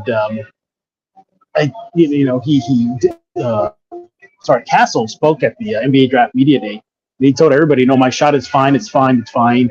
It doesn't need to be broken down. It just needs some fine tuning." So he believes in his shot, and good for him. I mean, that's what he's supposed to think. But I mean, can you say that Castle is the point guard of the rebuild now? I'm not know I'm there yet. Hey Jeff, tell me this: do you think? See, I thought that Castle fit Minnesota more so than Dillingham, and I thought Dillingham fit the Spurs and Wembanyama's style of play. Right? Yeah, yeah. I'm with you there, but Castle was their guy. I mean, you look at that reports. His workout with the team was phenomenal. It was good. Flying colors, all that good stuff. So I was not surprised that Castle was selected. However, as for the number 8 pick, and I think it was Rudy. He was on Locked On Spurs with me. But I know I said this on Ken's 5 TV. I said, don't be surprised if the Spurs trade away 8, and it happened. So here we are. We got a point guard. So hey, they're talking about the Spurs and they're building piece by piece. Well, they're taking their time, aren't they? We got a point guard, and we stopped. We'll continue now evaluating talent. Rudy, unless you think this is a move for a bigger move down the line. Could be. I mean, it could be. Again, everybody's shooting for that 2025 draft and the 2025 free agent class. I mean, that summer is going to be massive. So it probably is just a move. I mean, you're trading away Rob Dillingham. You're really not getting anything in return. So you're not having that contract on your books. So that does stay free. That does keep money free because it is a top 10 pick, which means money's Cooper there. Flag. Cooper Flag, Cooper right? Flag. Hey, Jeff, I appreciate you coming on, man. I know you got more work to do there, but if we can get you back on after you talk to Brian Wright later on, maybe in the post-game show, just definitely let me know.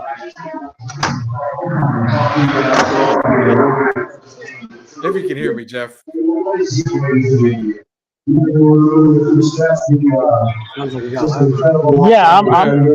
having some I'm having some tech issues here, but I appreciate it, guys. I'm gonna go back inside the war room. All right, buddy. Take care. Bye-bye.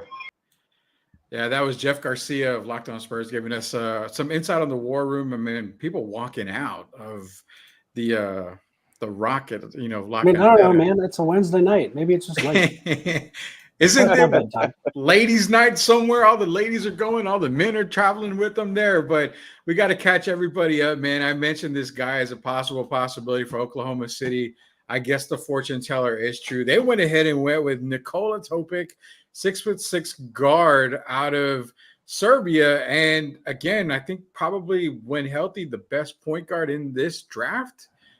Easily, Oklahoma City has time to wait. They can wait for him to get recover from his ACL injuries. I know he's had a couple of them in the same knee, but I think they have enough time. It's a really good pick for Oklahoma City. Ben, just a rundown on Oklahoma City real quick, man.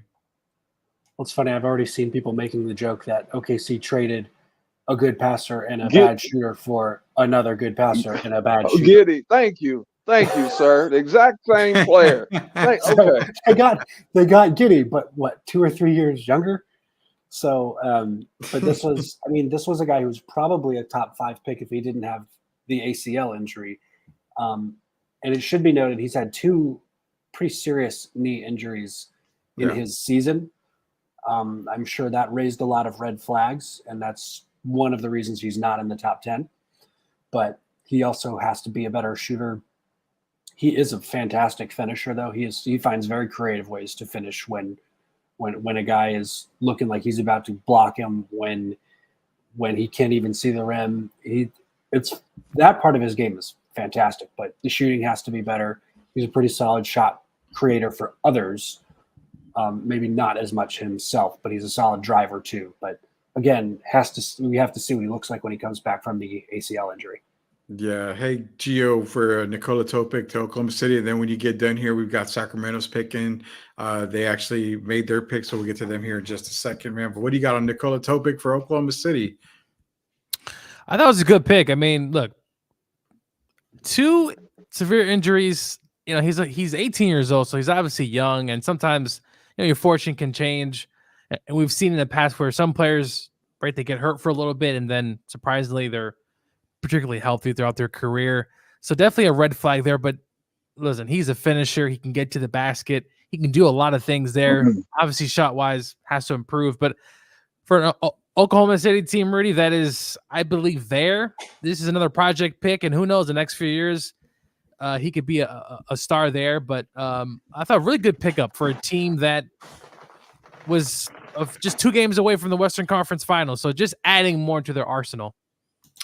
Yeah, that is true. I mean, Nikola Topic, I felt, was probably the best point guard in this draft. Of course, the injuries are a major concern, but Oklahoma City, man, like I said, the rich just keep getting richer. I mean, number 1 seed last year in the West, has a lottery pick this season. Sam Presti still has a plethora of picks and a lot of capital to make some more moves for Oklahoma City. But nonetheless, the Sacramento Kings were on the clock. They ended up making their pick. I'm going to get Ben's thoughts on this pick for the Sacramento Kings, as well as Derek Irvin's here. They went ahead and went with Devin Carter out of Providence. This is a guy that's been on the rise for a while there. I actually really like this pick for Sacramento. 6'2", 193 pounds, 6'8" wingspan, 19.1 point per game, lockdown defender, man. One of the better defenders in this draft. Can finish at the rim. He's a great rebounder for a guard. The only thing is he's got a real slow release on his shooting, and that's something, like I said, shooting in the NBA can definitely be corrected. Ben, you've got Devin Carter, guard out of Providence, heading to Sacramento. I like the pick. I don't know if I like it for Sacramento. I mean, you're talking about a team, it looks like they're going to re-sign Malik Monk. They have De'Aaron Fox. They have Davion Mitchell, who they like, who's also a great defender, by the way. So I don't know where he's going to see playing time unless he really outplays Davion Mitchell. I'm not sure he does. But, I mean, again, I like him as a defender. The shooting is good, but it needs to, like you said, the release has to get quicker. He's incredibly active for just on the floor in general, on defense, for a guard. But I just don't know if I see a fit with the Kings here is my issue. Yeah, that's the head scratcher definitely involved. Derek, you go in Devin Carter here for Providence. Oh, boy. I mean, it's not a bad pick. It's just not a pick that kind of makes a lot of sense like that. It's a head scratcher for me, too, because he's kind of similar to Davion Mitchell. And I don't know what they're going to do as far as having the 2 guys are exact same, but I don't know if they bring him in for insurance because, De'Aaron Fox is not signing his deal until he sees what this roster looks like. So it could be insurance for him. But I still think if De'Aaron leaves, Devin Carter is not the answer. I think he's going to be a really good player throughout in the NBA.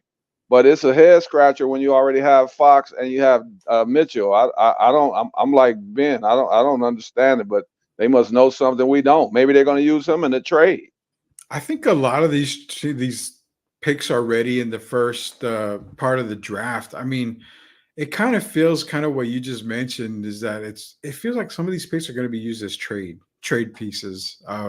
Seeing a couple of guys, Ron Holland obviously is one guy we talked about earlier being drafted. He probably is going to be part of the trade. We saw Rob Dillingham at 8. He's getting dealt to Minnesota. Some of these picks that you're seeing, I think, are probably going to be trade pieces. Devin Carter could be one. Again, De'Aaron Fox not signing his contract. I mean, there was a minor rumbling that the possibility of De'Aaron Fox being moved is another, something to be talked about as well. It's outside the realm, but again, it's the NBA. Business is business. If you're feeling like you're going to lose a player for nothing, you may as well try to trade him and get something for that player while you still have him. I mean, Hey, Rudy, can I say something without getting you guys in trouble?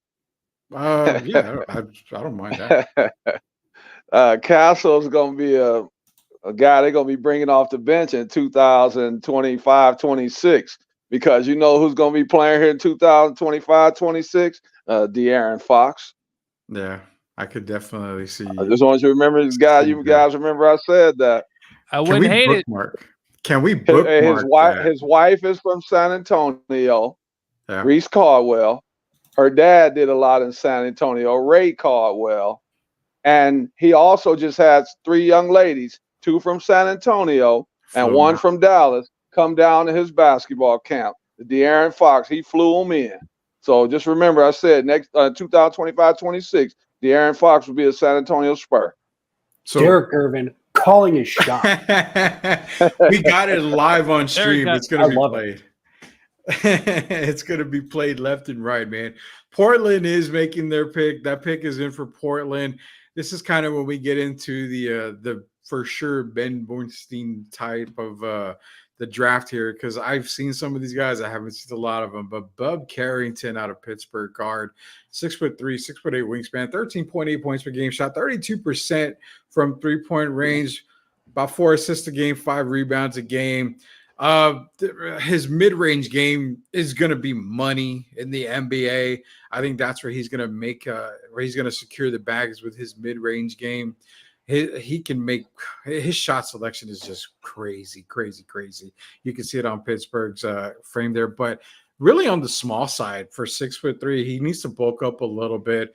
Does rely on jumpers, a lot as well.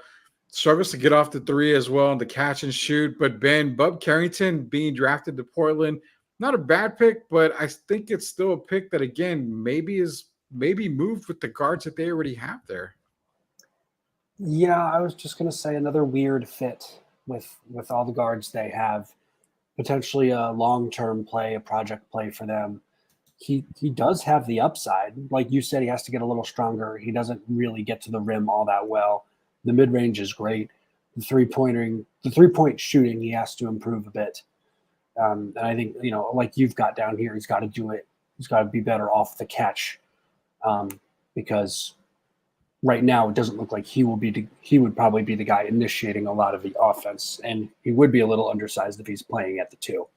So he's got to get a little bigger, weight-wise, and work on the 3. I think he'll be fine, but Portland's got to be doing something about some of these guys they've picked. But I believe this was proposed in the trade to the Wizards, so he would be going to Washington anyway. Is that correct?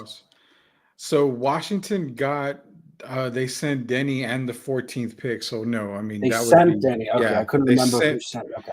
Yeah, they sent Denny and the 14th pick. So technically he's going to be a part of the Portland Trailblazers. But again, kind of a crowded backfield. Like I said, you got Scoot Henderson, Anthony Simons.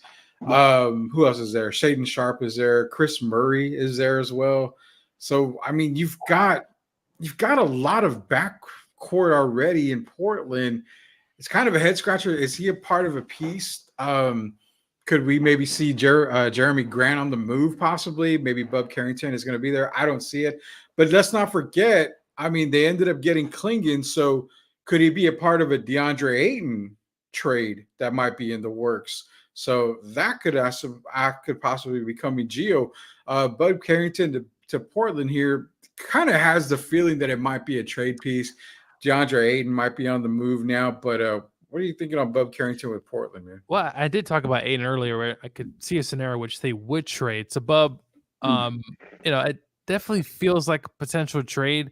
I do want to add, Rudy, that Kings pick. I thought maybe going Tristan da Silva from Colorado would have been a better maybe fit there, as they have too many guards. But Bub does look like a potential trade here. But this is the beauty of the NBA draft.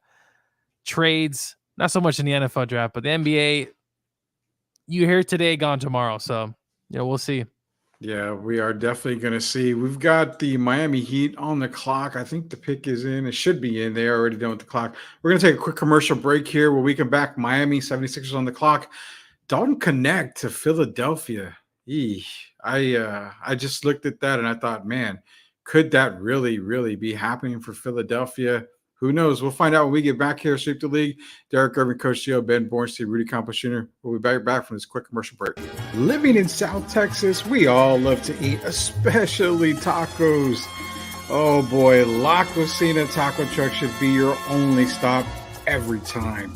They are just a short drive away, located at 283 West San Antonio Street in New Braunfels, Texas. There is no order too big or small for the staff to handle. Whether it's the ever so popular street tacos all the way to the amazing quesadillas, La Cocina will satisfy your appetite, guaranteed. Head over to see them at 283 West San Antonio Street in New Braunfels, Texas.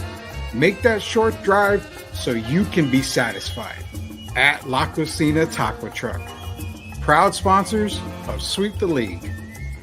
A family is just like your home. It starts with a great foundation. MCS General Contracting can make sure your foundation is off to a perfect start. Whether you're wanting to build a pool, expand a patio, or build a driveway, MCS General Contracting should be your only call. They provide top-notch customer service and will stand by their work 100% of the time. Why trust the rest when you can just call the best? Build the best foundation now for your home and your family, because a good foundation is the perfect start to a happy life. Contact MCS General Contracting today at 210-774-9155. Proud sponsors of Sweep the League.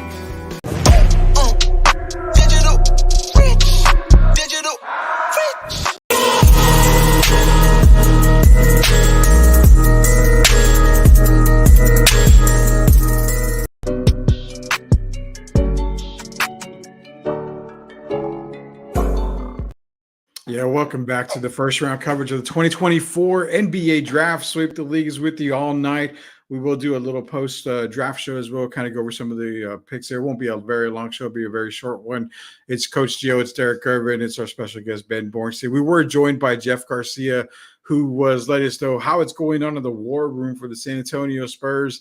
Apparently, Spurs fans hated the fact that Rob Dillingham was drafted at 8 and moved. Apparently, everybody at the Rock decided to pack their stuff up and go home after that move was announced. So sorry, Spurs fans. It just tends to happen like that sometimes. But nonetheless, Manu Ginobili's twins should be available in 2030. So there's always a good thing to think about, right? I mean, that's a good possibility. Right now, man, we've got Miami on the clock here. They could go big, man, I think is what we're going to end up seeing them going. Bam Adebayo, obviously don't want to make him the main focus there. Jaime Jaquez there. I remember, man, when Jaime was drafted, I was getting my exercise in, Ben, and I called Derek right away when he got drafted, and I said, this kid's going to be special. This kid's going to be good in Miami. Sure enough, they got a very special pick there. Hey, Rudy, can I say something quickly before you announce this pick? How come none of you guys said that Carrington kind of remind y'all a little bit of another C.J. McCollum potentially? I'll leave that for Ben because I saw very little of Carrington. I think for me, I don't think of CJ I said McCollum. potentially, Ben. Key phrasing. I don't see it right now only because I think CJ McCollum was a much better shooter in college, and part of it is CJ McCollum. I think he stayed at Lehigh for 3 years. And when you're the 14 seed in the NCAA tournament and you take down the 3 seed Duke, I think that was the seeding. I know they took down Duke. You get remembered. Pittsburgh is not that. And I think really for me it was Carrington's shooting, and he wasn't as good a shooter coming out. And although I will say he was a guy who was very much unheralded for the most part coming out of high school. I think he was a top 75 recruit, but a lot of people weren't really sure how good he would be. And he goes to Pittsburgh, and as the season moves, he kind of shoots up boards and he starts becoming a real threat to be a lottery pick. And we saw that tonight. So, don't you think he's a decent mid-range player though? He doesn't have the range. And that's what I'm saying about CJ as far as the mid-range game. I mean, maybe some Rip Hamilton. Means that. Yeah, he definitely is going to make his bag off the mid-range game. But Carrington, I do know that much about him. I mean, he just kills it on the mid-range, which is his bread and butter right there. Portland did make their pick. Miami made their pick. They got a guy to run right next to Bam, Derek, just like you were calling, Khalil Ware, center out of Indiana. Not a bad pickup here for him. I kind of like Khalil Ware. I thought maybe they would go with Misi out of Baylor, but at 6'11", 7'4" wingspan, 15.9 points per game, average 1.9, almost 2 blocks a game, 9.9 boards a game. Shot blocker is really, really good. He catches a lot of stuff around the rim. His basketball IQ for me is the biggest Riddler question mark above my head. He tends to get a little bit sloppy, and I think that's where Miami's going to have to coach him up a little bit better on. Ben, for Khalil Ware out of Indiana. So you mentioned probably one of the two big things with him: the basketball IQ and his motor. He struggled to get minutes at Oregon because he didn't play hard enough for Coach Dana Altman, and that's one of the reasons he transferred to Indiana. Mm. That, and I think Indiana was going to, Coach Mike Woodson was going to be much nicer to him, frankly, because he was such a big recruit for them. He can step out, he can shoot it a little bit, like you see there. The stats suggest he can be a good defender, a good rebounder. I think for him, he has to want it, and hopefully playing next to Bam Adebayo, who, by the way, is planning on signing an extension with Miami, will hopefully help him. He's got to want it more often. Yeah, that's the thing. His motor was always in question, and it's like I said, the IQ for him on basketball it's a head scratcher there. Gio, for Khalil Ware out of Indiana, I mean, it does free up Bam Adebayo to kind of play at the 4 spot. I don't expect Ware to be the starting 5 right away though, but again, another project, and that's kind of the key thing is all these guys are going to be project picks coming up. Project picks, I did watch him a little bit here in Indiana where I live, and effort. Where's the effort? I mean, you get to this league, right, Derek? The NBA. If they're questioning your effort, right, your focus, it's not a good look. But he goes to Miami, and we know how Spo is over there. He's a no-nonsense coach. Hopefully in that atmosphere, he kind of learns the game at a higher level. And obviously Bam Adebayo is going to be there for the long haul. But yeah, the effort, watching some of those games this year, it's like, dude, what are you doing? It's just the effort's not there, the commitment. And if you can't have that in the NBA, you're not going to last very long. Yeah, you're not. And that's the tough part. Derek, coming into the league as a young guy, I mean, you've got to understand the effort's got to be there. You've got to be focused. The IQ's got to be at that level. Do you feel Spoelstra will be able to get to where and get him to where he needs to be, no pun intended, get him where he needs to be with the Miami Heat there? I do, because sometimes it's like people – You eat McDonald's and then you eat a better burger. You're only familiar with McDonald's until you're in a different place, I'll say. Mm-hmm. And when you're dealing with Pat Riley and Eric Spoelstra, there's no way you suit up for the Miami Heat unless you have toughness. Yeah. So he's going to learn. He's going to be in the fire. I mean, they still have Thomas Bryant, I believe, on the roster right now. Mhm. So he's going to be around some guys that are going to teach him about being tough. And I just think Pat Riley, I'm all in on Pat Riley and Eric Spoelstra. And I think they've looked at this young man. They did their due diligence. And I think they wouldn't even take a chance on him if they didn't see a bright spot. And I see him as being a bright spot, and he can shoot the 15-footer. I think just being around those guys on a daily basis and practicing them with them, I think, yeah, he's going to be a really good player. And we know he's come out of Indiana, so he knows how to play basketball. Yeah, I believe in him. Yes. Yeah, so it's gonna be a good fit there. I think he's going. We talk about the motor, we talk about the focus. I mean, there's probably no better situation or scenario than Miami with Spoelstra and Pat Riley. That's no doubt in my mind there. You're really correct. And Bam Bado, one thing about him, Rudy, every time I watch him play, it's just the effort, just the loose balls, the going after things, just those effort plays that I see Bam do, and that translate, I think potentially could have a really good player. Yeah, it might be a perfect spot for him. Like we said, Khalil Ware. We got some guys out there, probably the best available as of right now. Dalton Connect out of Tennessee is still there. You got Jacoby. What's going on, man? Baylor. And the Spurs should trade their 2031 pick to go get him. Rudy, I don't mean to cut you off. Ben, what's going on, man? Have you heard? What have you heard behind the scenes? Why is Dalton Connect still out there? Because people are haters. That's all I got. I mean, this is a kid I thought was going to be a lottery pick, no question. I thought it was man. Yeah. I maybe it's the age. I think he's 22 or 23. It might be the age is scaring people off. I don't have a good answer for you, Derek. I wish I did. Does he remind you of Cam Whitmore last year? Because I had Cam Whitmore top 5. Yeah. Well, Cam Whitmore fell because I think of the injury. He had an injury. Yeah, but he was originally top 5, and so is this something we might not be hearing behind the scenes? Because I don't understand how this guy can still be on the board.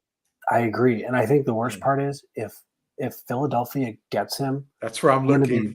Livid. I mean, I'm going to be livid. Philadelphia does not deserve to pick Dalton Connect. He is too good a player to go to them. I agree. It infuriates me. He no deserves offense, Tobias. I love you, and Kelly. I love both of you guys, but man, yeah, I'm with you. Could we see the Lakers if Dalton? Could we see the Lakers, a team now with a new coach, probably going to be analytics? He can shoot the 3, and that team needs shooters. So, oh my goodness. He's getting, the teams coming up now are teams that you don't want to see Dalton on a lot of them. Because it's like, what are we doing here, man? I mean, this is crazy, but Pick is in for Philadelphia right now. And it pains me to say this because I do not like this school for everybody that knows out there. But nonetheless, Philadelphia has gone with Jared McCain, guard out of Duke, 6'2", 20 years old, 6'3" wingspan, 14.3 points a game, 5 rebounds a game. Good rebounder for a guard, 1.9 assists. Did shoot the ball pretty well, almost 42% from 3-point range. He doesn't have a very quick first step. He is a bit undersized there, but a very hard-nosed defender. He launches jumpers off the dribble, as it states there, a methodical ball handler. Jared McCain, unless you really watched a lot of ACC, because the ACC was pretty down this year, Ben, in my opinion. It was a very down year. Didn't really watch a whole lot of ACC. Give us a rundown on Jared McCain, who's now a Philadelphia 76er and pissing a lot of SEC people off. That seems right. I think, first of all, in regard to Dalton Connect, if he falls to Orlando, I would actually be ecstatic about that because he is exactly the kind of player that they need. They don't have to get Klay Thompson. Yeah, I would love that for them. But with Jared McCain, I thought he was a guy who really played beyond his years. I thought he played very smart basketball at Duke. I think some of that is a reflection of his coach. His coach played point guard for a legendary coach in Coach K. So I think he played very maturely. I don't know. I think his 3-point shooting is obviously very good here. I think that was also on fairly low volume, but it shows that the potential is there. He can space out the floor for you. He's not a guy who's just going to be able to drive and try and kick out and find people. But like you've got here, I couldn't emphasize, I can't stress that last pro enough. Methodical ball handler, knows how to use the pace, the angles, contact. He generates space for himself. He got a lot of and ones because he kind of slowed down and then accelerated, or he would accelerate and slow down suddenly. He knows how to change the gears really well, and he knows how to manipulate his defender pretty well. So I think Philadelphia can be excited about that. And I think if they feel comfortable with him starting, they could potentially move James Harden off ball and make him the 2, and Jared McCain can run your offense for you. Yeah, so McCain, the thing with McCain too, it's also almost like a Kyle Lowry, maybe safety net type of pick too. I mean, if Kyle Lowry should be back in Philly, I think they're going to end up re-signing him in Philadelphia along with Tyrese Maxey. They're both restricted free agents, but he has an opportunity to learn and develop his game behind Kyle Lowry. Gio, you're a Duke guy, and that's like one of the reasons why we are 99.9% best friends. I have that 0.1 still lingering over you because you're a Duke guy, but Jared McCain out of Duke going to Philadelphia, man. I mean, look, he can shoot the 3. I mean, it's a big thing in today's game, as I've been stressing in this draft. 41%, Rudy. I know you're not a Duke fan, but you got to admit that's pretty good, right? He paces very well, as Ben stated. And, it's going to give the ability there with the 76ers to obviously not have Harden always having to be that guy who facilitates. I think it's a really good pickup for a Sixer team. I would have probably could definitely see Dalton go here, but a good pick for them. A Duke team that honestly I didn't see a whole lot of bright spots, but he played well last season, and I think they're getting a really good player. Derek, Jared McCain out of Duke going to Philadelphia. I mean, it's not a sexy pick, but it does kind of make a little sense for them there. Hey, I like the move because he's an insurance for Kyle Lowry. And then he kind of reminds me of the same role that Shake Milton played. If you need him to score or if you need him to distribute. And that's kind of who he reminds me of. So I think it's a good move. And I'm proud of this young man. I think he's going to be a really good player. And Rudy, for what it's worth, yeah. I was thinking of someone else when I was saying a low volume of 3-point shooting. He averaged almost 6 threes, 3 attempts a game. So definitely on good volume. And it's going to help that he has a player like Joel Embiid there. I mean, Joel's going to have the defense collapse. There's going to be a lot of spacing. So he should get quite a few 3-point looks at Philadelphia. So great pick by the 76ers. I guess I have to talk nice about Duke players. I mean, there's going to be a couple going in this draft. Hopefully all in the second round from here on out. So I don't have to keep mentioning that one school that starts with the D and ends in a ook. So we have the Los Angeles Lakers. Now everybody in the entire world is saying LeBron James is a free agent. They went and got JJ Redick, was the biggest joke in the offseason. I went on my rant on the show for that. But JJ Redick's first draft, obviously, I'm going to say right now, if they take Bronny James, just sell the entire organization, fire everybody. This is no reason to do that. You don't draft him here because you want to protect LeBron and bring him back, nonetheless like that. But Gio made mention, Dalton Connect right here is still into play. They need shooters. What else do the Lakers need? I mean, there's a lot that they can use in this position. Ben's throwing his hands up. I hope Ben does not know what's going on, but if he does, he's going to let us know, and probably just a little bit. Guys, the pick's being made right now. So the pick is in. The pick is in. Let's get this pick here before we actually go around the horn and get Ben's thoughts on this right here. I hope it's not Bronny, man. You got to be kidding me if it's Bronny James. No, no, they're not that crazy. Well, I don't know. They hired JJ Redick, so I mean they are pretty damn crazy. Nonetheless, I mean, when you have the opportunity to draft a guy who's coached 4th grade boys basketball, you have to do it. Oh, 100%. 100%. I should be throwing my name in there for being a coach of the Spurs-free, drug-free league, man. I could definitely be that. Los Angeles Lakers are taking Dalton Connect, and again, they don't deserve it. He should have gone to Orlando a pick later. Oh, wow, so great. No Laker. It's a no-brainer, honestly. I mean, it just makes sense for the Lakers. No, it does. That doesn't mean we have to like it, Gio. No, Yeah, I know. No, I know. You know what, Ben? I'm gonna rewind this a little bit, and don't get me wrong. He hasn't really shown it as a lottery pick, just deserving of a lottery pick. But this has the same feel of when Malachi Branham was drafted. He should have been a lot higher draft pick the year the Spurs got him coming out of Ohio State. But this has that same field, and I'm gonna give all the credit to the front office on this pick. It was an obvious pick. It was probably as obvious as Victor Wembanyama being drafted last year at number 1. So Dalton Connect as a Los Angeles Laker. Break down Connect's game for the Lakers because this should definitely make AD and Bron smile a little bit.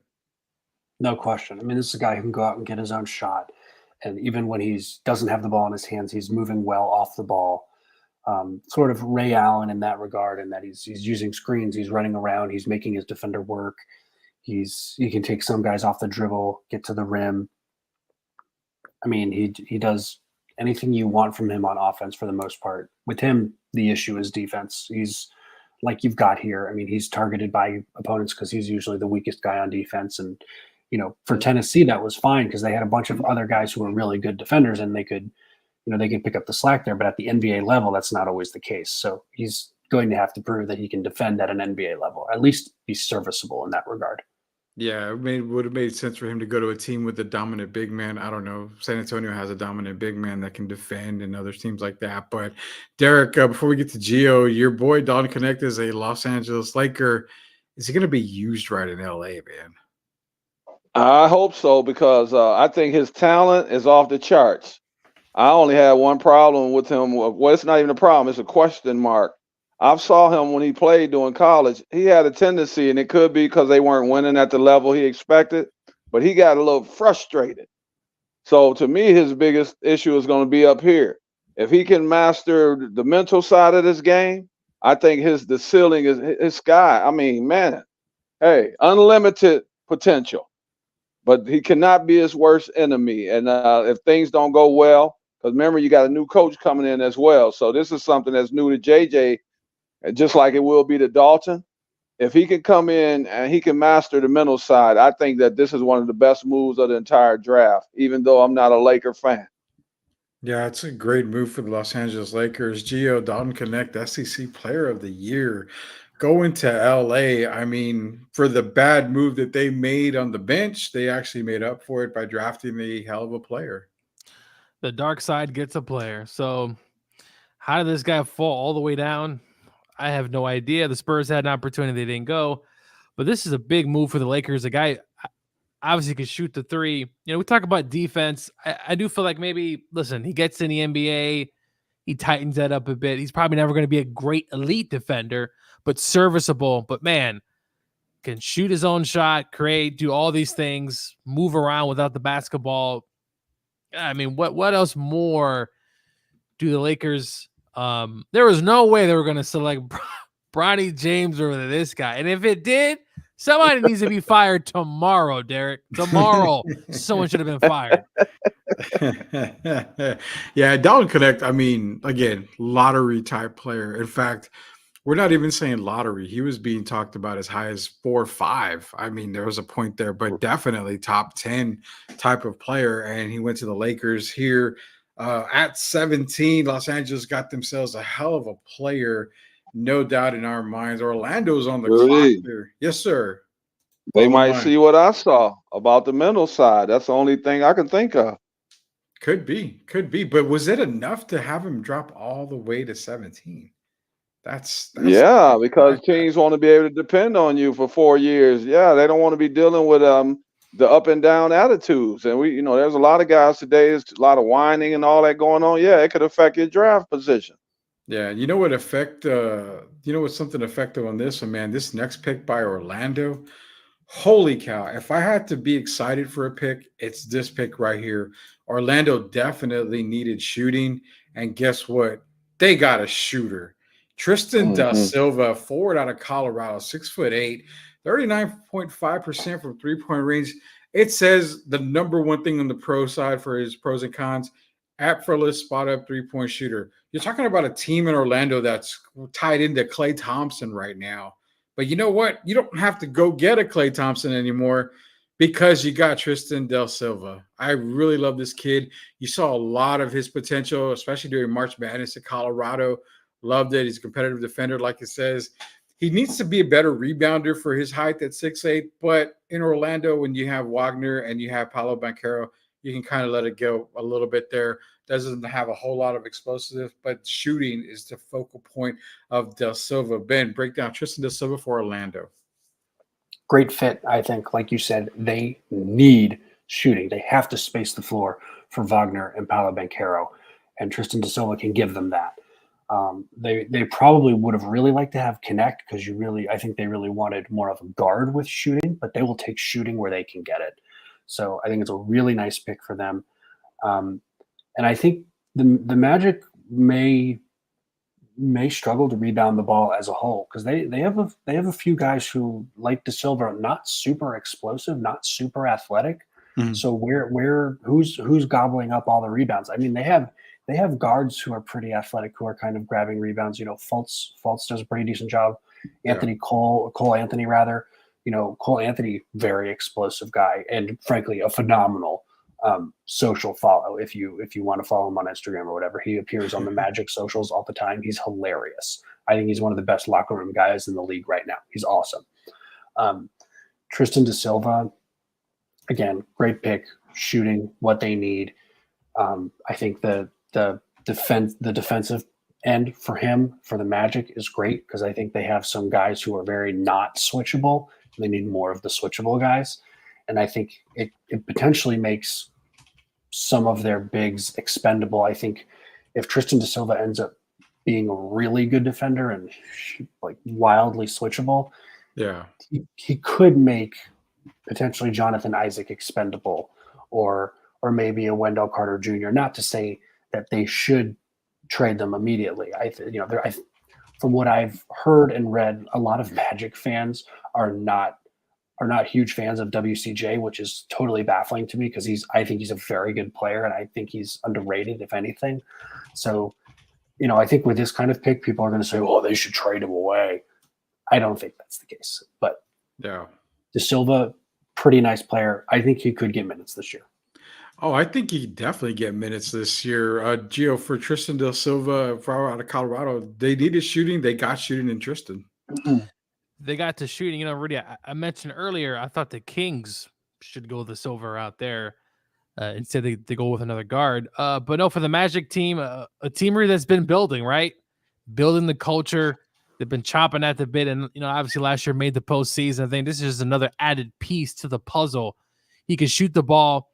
Look, being super athletic and being explosive, sure, you want that. But I don't think it's a big issue, especially with the talent that they already have on that roster already. I think he's going to fit very, very nice with a team that is on the come up.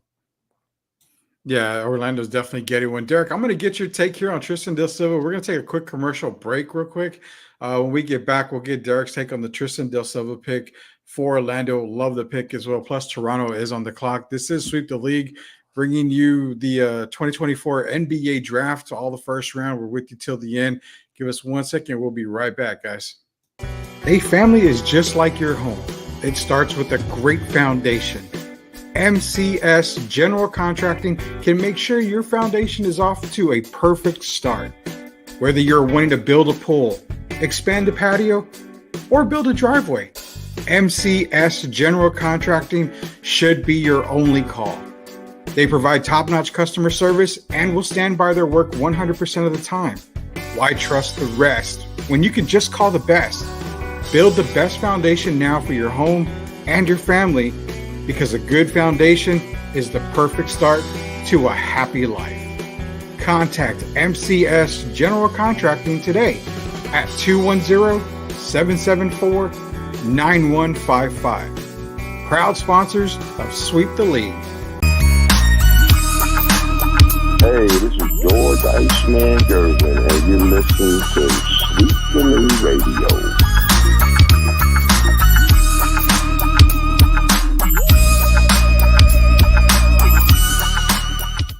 All All right, guys, welcome back to Sweep the League, bringing you the first round of the NBA draft here, 2024. Tristan Del Silva is in Orlando Magic. Derek, Toronto's on the clock right now, but give me your thoughts on Tristan Del Silva, because coming into the offseason, Orlando needed shooting, and they were going after Klay Thompson. I think Tristan Del Silva solves that whole issue right there. It'll take me no time. You've just acquired a faster, tougher, a little more athletic Michael Porter Jr. is what he becomes for the Orlando Magic. I'll leave it at that. They just acquired a Michael Porter Jr. for their organization. Maybe one who passes a little more often. Oh, Yeah. I said more athletic and all that. He has a little better skill set than Michael. Yeah, I mean, we see how good Porter is with Denver. And I think Tristan Del Silva is weird, because if not for what Cody Williams and KJ is there as well, I mean, he probably would have gone a lot higher in the draft. Is that kind of a fair statement to make? I mean, it would have, without those two guys there, it would have forced him to be more of the focal point of the offense for Colorado. And you could certainly argue he would have had a much larger starring role. I don't know if that bumps him in the draft, though. Yeah, it's for me, he's one of those guys that I think was overlooked in a sense of, it's a weak draft regardless, but I think he's one of those guys that was overlooked. And we always talk about role players. He goes into the perfect spot because you've got two guys in Wagner and Banchero there. Those are the two primary guys. Markelle Fultz is definitely playing at a whole nother level since he was drafted. Del Silva makes a whole lot of sense right there for the Orlando Magic. Loving that pick. Toronto's on the clock. The pick is actually in. And again, this is kind of where we get to the part of the draft here. This is pick number 19. We're going to be with you all the way till pick number 30 here. So we're coming up towards the end here. And Orlando being on the clock, they end up taking, it is Jacoby Walter out of Baylor. And it's a shooting guard, so we're going to get Ben's thoughts on there. And we have a big task at hands in here, but the New York Knicks. Yeah, the New York Knicks are coming up here, 24 and 25. I'm kind of curious to see what they do, because New York's building something in the East right there to compete with Boston. But as of right now, Jacoby Walter, guard out of Baylor, 6'4", 6'10" wingspan. Shot pretty decent, 34% for three-point range. He's a dynamic perimeter shooter, basically off screens and handoffs. He's a good off-the-ball defender, long-arm defender. Not much of a playmaker in that sense. Ben, Jacoby Walter out of Baylor. It's funny. He actually reminds me of another Baylor guard from last year in Keontae George. Keontae George came out of Baylor. He went to Baylor known as a shooter, didn't have a great shooting season, but has turned out to be exactly the shooter we thought he was. He just had kind of a down year at Baylor because I don't know why he had a down year at Baylor, but I think part of it was because he was taking a lot more shots than he probably should have been. He was the focal point of that offense. And I think Jacoby Walter had a similar season. He still shot 34% from three, which is decent, but I think he could be an even better shooter at the next level. Have now that he's going to be with NBA professional basketball players, and his teammates will be much better. Yeah. He won't have to work as hard for his shots. He won't have to do as much. So I think that will greatly benefit him. Yeah, Derek, Jacoby Walter out of Baylor for shooting guard there. The numbers don't really, scream, immediate, impact or anything for Toronto. But again, a lot of these guys are in that project stage. They're going to be project type players, but the defense is what I'm going to look at for Jacoby Walter for Toronto. Obviously they signed Scotty Barnes is there. He's good. I think he got a big contract extension there as well. So Jacoby Walter for Baylor there. I like the move. He'll be the best shooter they had since Fred VanVleet. So I think it's a good move. I think they're going to not be in a hurry with this young man. They're not going to push him.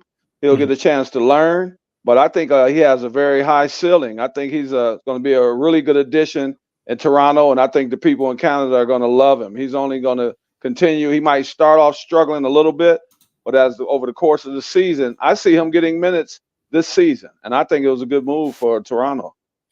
Yeah, so I mean, you've got what Emmanuel Quigley's there, Gary Trent. We mentioned Scotty Barnes, R.J. Barrett. Toronto's built a pretty decent starting five. You know, does he get minutes ahead of Grady Dick? Probably. I don't think so. I think Grady's kind of going to get the same amount of minutes there. Bruce Brown is there as well.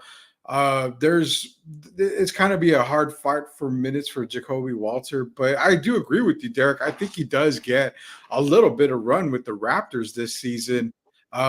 Bruce is going to be moving somewhere.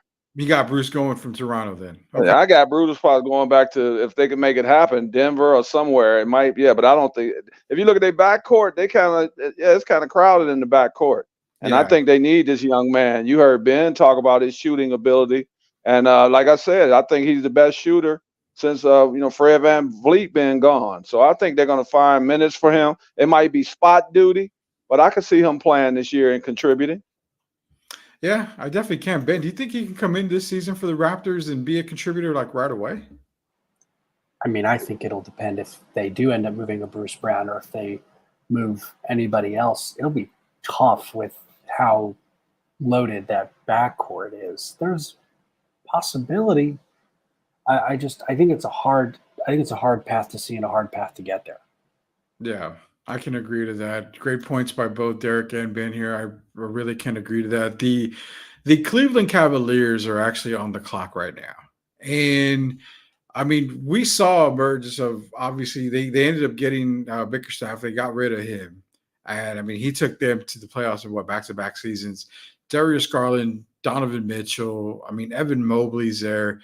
You got Jared Allen. Now, we've heard talks about Jared Allen, rumblings that he may be gone from Cleveland in the offseason. We've heard a lot of rumblings of either Garland or Mitchell might be dealt away. I think if they had to deal one, it's probably going to be Darius Garland.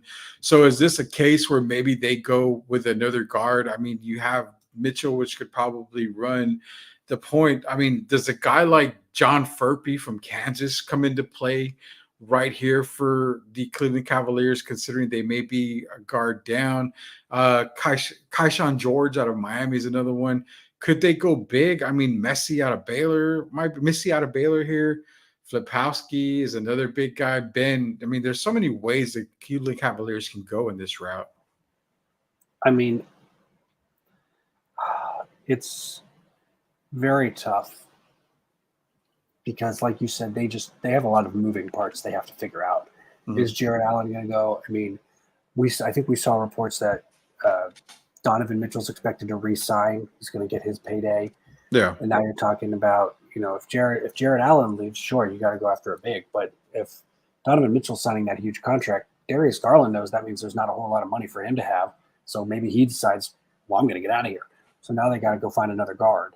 So it is really hard to say. I'd be inclined to say they're probably going to go guard just because knowing that Donovan Mitchell is getting his extension, Darius Garland is the most likely of those two to try and get out of there. So they're going to want to replace him. So could we see like Isaiah Collier or Tyler Kolek right here, maybe for the Cleveland Cavaliers? I don't know if Tyler Kolek is the guy.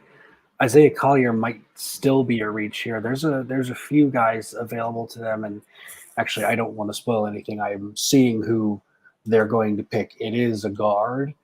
Mm-hmm. Maybe not the one you're thinking of, though. Okay. So, okay. I won't ruin it. I'll let you announce it. But I don't know if it doesn't look like the telecast has done it, but Shams has declared it, so it must be true. If Sean's declares that it is true. Derek, with so many moving parts in Cleveland, man, I mean, we pretty much know that they're probably going to go guard here. I mean, the Cavaliers. No, they're going guard. Yeah, they are going guard. But the Cavs here Garland, is kind of like a. Garland will not be there. He already stated that, or his agent. If Donovan Mitchell was going to stay, Darius Garland was not going to be there. He doesn't like the role that he's playing. He wants a bigger role. So it was no question for me they were going guard. And I'm not too familiar with Jaylon Tyson, but I'm sure he's going to be one of those guys they're going to move in there because, Darius Garland's going to be on the move. Yeah, Jalen Tyson, Adam Silver is making that pick right now for the Cleveland Cavaliers, and it will be Jalen Tyson, who is actually a forward, guard forward out of California. They have him listed on the ringer as a forward, but he's a guard, kind of a wing player for California, 6'5", 6'8" wingspan, 21 years old, 19.6 a game, 36% from 3-point range. He's very skilled in the post. There's a knockdown 3-point shooter, basically off the catch. Pretty good rebounder for a guard. He is a streaky jump shooter. He can get hot. He's got to get hot in order to keep that streak going there. The turnover part is a really big thing. But again, young player. I mean, 21, we say he's young. He's actually old for draft classes at 21. But nonetheless, he's got to improve on his turnovers as well. Ben, Jalen Tyson out of California. So he's listed at 6'7", I think, on California's site. Again, the ringer using the height of these guys without shoes on is mind-boggling to me, and I also happen to think a bit misleading. 6'5". I mean, 2 inches is a big deal in the NBA. 6'5", man. I mean, he's listed at 6'7" by California. He's a small forward, but he was basically playing point guard for Cal. He ran their offense for them. You could probably trust him to do that for the most part. Although, if you're Cleveland, you're going to have Donovan Mitchell do that most of the time, so it doesn't really matter. But if you want him running with the second unit and maybe practicing to be the point guard with the second unit, that is an option for you. Mm-hmm. He's very good at playing bully ball when he's got smaller defenders on him. He's got a pretty tight dribble when he's getting downhill and to the rim. I think he has to shore up the handles outside of that, but solid pick. I like that for Cleveland. I think they're getting some insurance, which is totally fine. Yeah, Derek, we were talking about the guard forward position for California and Jalen Tyson. I mean, it's almost like we've been saying a couple of times earlier in the draft, it's almost a safe pick. It's a pick that just had to be made because of the uncertainty. You don't know if Garland's going to be there. We're saying that he's not going to be there because they're going to pretty much sign Donovan Mitchell. Then you got the Jared Allen case there. We don't know if he's going to be there. It makes sense to get Jalen Tyson there. Is he going to start right away? Probably not. I mean, he's not going to get a whole bunch of minutes in Cleveland. But for him, I think it's a good move. And Ben, you can tell me if you agree, because one thing he brings that Cleveland has missed, and that's the last 2 years, has been toughness. We watched them basically get punked the previous year by the New York Knicks.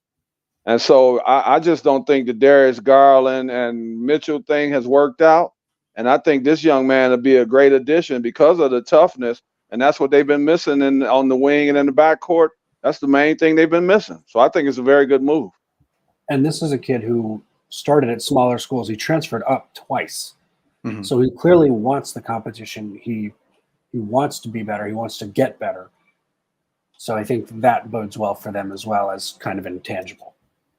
Jalen Tyson, the newest member of the Cleveland Cavaliers. And again, we got to just keep everybody recommending, these picks coming up in the far past of the draft. We're about, 9 picks away from being at the end of the first round. We're going to be with you all the way to the first round. And after that, I'll be back online as well. We'll do another live stream, just a quick post-draft show. Get you guys, kind of acclimated, maybe give a couple of grades, maybe get you guys some second-round picks to look out for tomorrow as well. Coming up next, we have the Pelicans, and the Pelicans are another team, Derek, that I've kind of said a million times already. The Western Conference is going to kind of go through it's going to go through a change. It's going to go it's going to be crazy. And Brandon Ingram's one of those guys that I think is going to be on the move for New Orleans. And I think they might end up going with the big guy possibly here because there's so many pieces in New Orleans that probably are going to end up getting moved. Not necessarily a rebuild, but you're going to probably just start building around Zion and CJ McCullough. The pick is in for the New Orleans Pelicans. Let me get it for you guys right here. And actually, the pick is going to be Yves Missi out of Baylor. Very good pick, I feel, for the New Orleans Pelicans here. Let's bring up the player profile. Yves Missi, center out of Baylor, 6'10", 7'2" wingspan, 10.7 points per game, 5.6 rebounds a game. doesn't really, not much of a passer, saying question his conditioning needs to be better. He's going to have to really work on his conditioning. A bit of a fouler at Baylor as well. He commits a lot of fouls, but nonetheless, I mean, rebounding is one of his key things. He's a very strong person in the post. Hands and eye coordinate. The IQ is there, but again, it's going to be more of a project pick with Missy out of Baylor. Ben, what do you got on Missy out of Baylor? Well, like you said, great big man. I mean, purely a defensive play if you're the Pelicans. He's basically just a lob threat on offense. You shouldn't expect him to have any post moves. You shouldn't expect him to score out of the post. He's going to come up, he's going to screen, he'll roll, and you're going to find him, and he'll get some kind of garbage putback buckets, which is fine. Every team needs that guy. There's no shame in playing that role at all. But I think some of those stats are a bit lower because he wasn't playing as many minutes as maybe he could have been. Part of it because of the conditioning, part of it because of the foul troubles. So he is going to have to learn how to play good defense without fouling guys more often. And I think him being a rookie, probably not playing a whole lot of minutes will help. He, a lot less likelihood of him fouling out, and you get the 6th foul in the NBA. But this is a bit of a project pick too, and this is, I think, the Pelicans saying, let's hope this pans out. We've got. You have Jonas Valanciunas, Zion Williamson is playing power forward for you. Brandon Ingram is playing there. I mean, you don't need a whole lot of front court help. I mean, they have Larry Nance. They have Cody Zeller if they really need him. Yeah. A lightly used Cody Zeller. Herb Jones is there. I mean, you've got a whole lot. I mean, Herb Jones is more of a 2 or 3, but I mean, you have a lot of solid players and defenders. Yves Missy might find himself in the G League this season.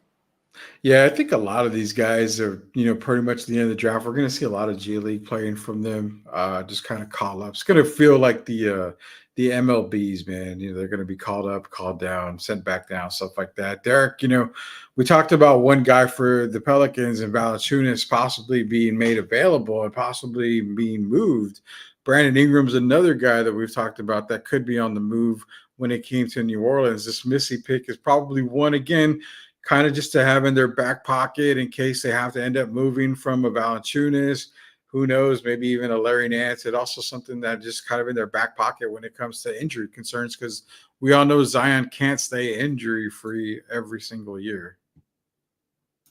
This guy is I'm like Ben. It might be a G League. Now, I talked about Thomas Bryant a little earlier. Well, here's another guy that kind of reminds me of Thomas Bryant, but not with his ceiling is not as high as Thomas Bryant, I don't believe. I believe you can plug him in, but I think that's like 2 or 3 years down the line. But I don't think he's ready right now. And I'm like Ben, I think the G League would be really good for him. And as he progresses, they bring him back. And then we're looking at another Thomas Bryant type player. As long as he's not Bruno Caboclo. You can't have him 2 years away from being 2 years away. Okay, yeah. Man, so we actually got a little bit of breaking news for here. Ben is going to break some news. Ben, you want to go ahead and let everybody know what's going on with the breaking news right now? Yep. So it looks like so Phoenix was supposed to pick here at 22. It looks like Denver has traded up to get it. So they're giving up the number 28 and 56 picks this year, and then 2 future second-round picks, so they can come up and get the 22nd pick. And if we want me to reveal it, I can tell you who it looks like they've decided who they're taking too, and I think it's actually a really nice pick for them. I would say wait on. I hope a wing player. I hope it's a wing player. Hold on to that. Hold on to that first, so we can let them go. I'll tell you what. Let's take a quick commercial. Yeah, we'll take a quick commercial break because the stream is on commercial right now. So we'll take a quick commercial break. Ben Bornstein. Gio had to actually leave, so it's Ben Bornstein, is Derek Irvin, Rudy Campos Jr. We'll be back here in just a minute.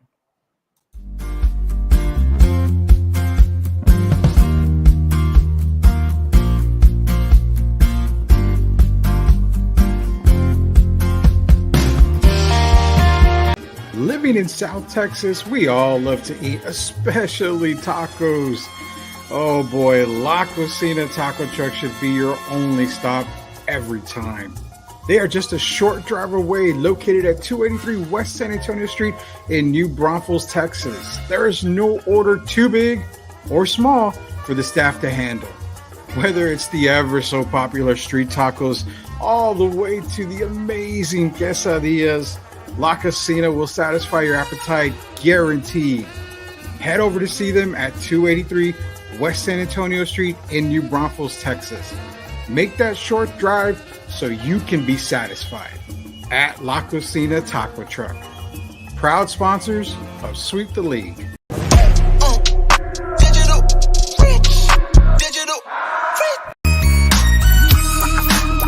Hey, this is George Iceman Gervin, and you're listening to Sweet the League Radio.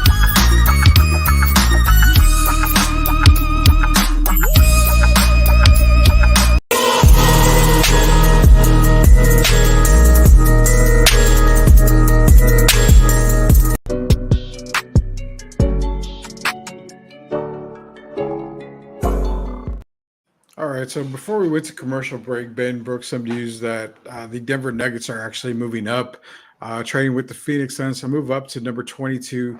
Phoenix Suns ended up getting 28 and 56 in return from this year's draft and the two future second round picks. So as of right now, the picks being made as we are speaking, and it looks like hasn't been made quite just yet. So the pick is in, the pick has been made. We're waiting for Adam Silver to actually announce the pick for the Denver Nuggets, who are now picking at 22.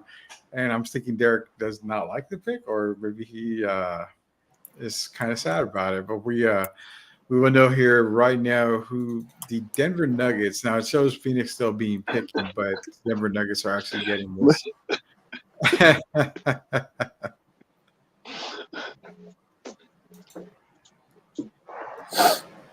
So for Phoenix, they are making this pick right now, but it is going to Denver, and that is Deron Holmes II, center out of Dayton, 6'9", 7-foot wingspan, 20.4 points per game, 2.1 blocks a game. Very, very, very, very good shot blocker. I do like his game a lot. Very good on the pick and roll. I mean, he can screen for the point guards, free them up, open, cut to the basket. Love the pick and roll that he does for Dayton. Not only that, it's just the turnovers again. You're going to see a lot of this coming in from the back part of the draft. All these kids are turnover prone, bit robotic when it comes to playing the game. But Ben, Deron Holmes, the second out of Dayton, now drafted by the Suns, but being moved to the Nuggets. Yeah, this is a nice pick for the Nuggets. And actually, it was reported that he shut down workouts at one point in the pre-draft process, and it had been reported that he had a promise from the Nuggets. So this is really not surprising at all. I think it's a really nice pick for them. He's a good defensive forward. He's probably got more offense to his game than Aaron Gordon does right now. Mm-hmm. Not as athletic as Aaron Gordon, so let's not get that mixed up. But he's a pretty good shooter. He had to create a lot for himself at Dayton. Knows how to use a mismatch. And I think for the Nuggets to get him, it's going to be awesome. I mean, he's explosive, which is great. I mean, they've shown that they know how to use Aaron Gordon, who is also explosive and also real quick, should be a two-time NBA dunk contest champion, but is not because he was robbed twice. I will get off my high horse now. But he was. He was. We won't lie about thank that. You. That is. I just needed acknowledgement. Thank you. But he does have to work on the ball handling a bit. But if you're going to the Nuggets, there are plenty of other guys who are going to be handling the ball. He probably doesn't have to worry about that as much, but something he can and probably should work on down the road. Can he be good pick for the Nugs? Can he be more of a? And again, it's kind of a reach. I saw a little bit of him, but can he play more of that Derek Lively role for Denver this season? I mean, just cut to the basket, just make some nice pick and roll moves. Doesn't ask to do a whole lot, but again, never asked to handle the ball. Just kind of just be moving left to right, laterally and all that. That's kind of what I kind of maybe see like a Derek. Well, he could probably be a Derek Lively with a jumper. Yeah. Okay. Yeah. The jumper Really? part. Jumper part. Derek, you were a little upset. What's going on, man? You okay? Well, man, the guy, I mean, he's not a bad player, but this is my favorite team. And I wanted to see them. The reason we lost last year was because we lost two guys. Jeff Green, if he could play that Jeff Green role, then I'm okay with that. But I thought we needed to fill that Jeff Green, Bruce Brown void. Mhm. But if he can come in like Ben, and then I look at some of the highlights, he looks like he could be a really good player. So if he could fill that Jeff Green role, then I'm a happy guy. A guy that can slash to the basket and throw it down on people, can hit the occasional jump shot and can defend. Then I'm happy with the move. But I wanted someone to replace Bruce Brown. But I'll deal with someone that can replace Jeff Green. So I'll say maybe it's not as bad a move as I previously thought. Well, for what it's worth, Derek, the only thing he can't do that Jeff Green does well is age and then play for 10 different teams. Yeah, Jeff did that. I think I like this pick for Denver. I mean, I think he does fill the void that they had there because what we know Denver's biggest weakness, Derek, was what we talked about many times is the bench play. I mean, losing those two guys was really hard. Rudy, can I clear it up? The reason I said that is at first because when they listed him as center, I'm saying like why? Because we already have Zeke Najee. Yeah. But if he could play that 4 role and he could back up Aaron Gordon and possibly even Michael Porter Jr., then I look at it as a good move. He looks like a guy that can get out on the break. So I will say I like that part. So I won't call it a total failure. I'm going to get a guy the benefit of the doubt. Yeah, I mean, I think it's still a really good pick for Denver. I do like that pick right there for Denver. We've got a Milwaukee on the clock now, and wow, I mean, what does Milwaukee need? They need a point guard. I feel they need a point guard desperately, but with Doc Rivers there, Dame Lillard, Giannis Antetokounmpo, I think they're probably going to go get a veteran point guard somewhere. They're probably not going to look at anyone in this draft. Is this possibly a position, Ben, where we see probably one of the shooting guards available, the top shooting guards there, at Furpy or George? I mean, where can you possibly see the Milwaukee Bucks going here? I don't see them going with Kulik or Collier here. I don't see it happening, but then again, we don't really know what the hell is happening in this draft.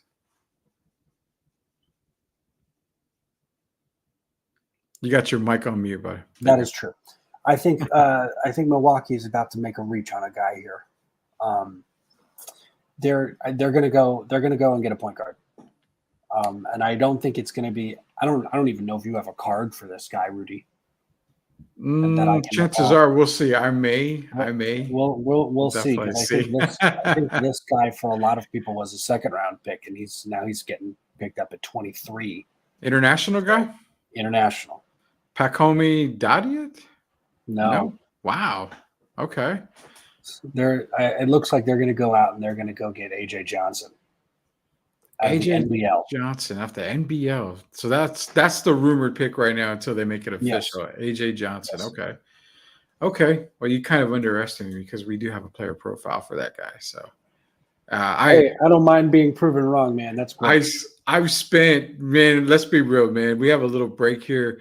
I've spent the better part of almost a month getting player profile cards. So when I prepare for these draft shows, It's long nights. So I will not underestimate you again, sir. I definitely have. So we'll see what Milwaukee does here. I know you're saying they're going to go with a point guard. We did mention it's more likely in the lines of AJ Johnson, who is definitely, I don't even know if he was a second round pick when I was doing my profile looks and my videos on players. Late second round pick, but nonetheless, Milwaukee has made AJ Johnson their pick here. If you can break down what they're seeing when it comes to AJ Johnson, a 6'4" guard out of the United, I can't even pronounce that, Iawara, NBL, United States, is where he's coming out of. But I mean, he's the biggest thing that you have on this guy that is just out there is the weight. 167 pounds. I mean, the kid needs to go to Burger Boy. He needs to go to La Cocina taco truck because he's gonna have to get a lot of muscle. But the frame is there. I mean, the scoring. This is a pick where I'm just gonna let you take over, Ben, because nothing screams first round. Nothing screams middle second round for AJ.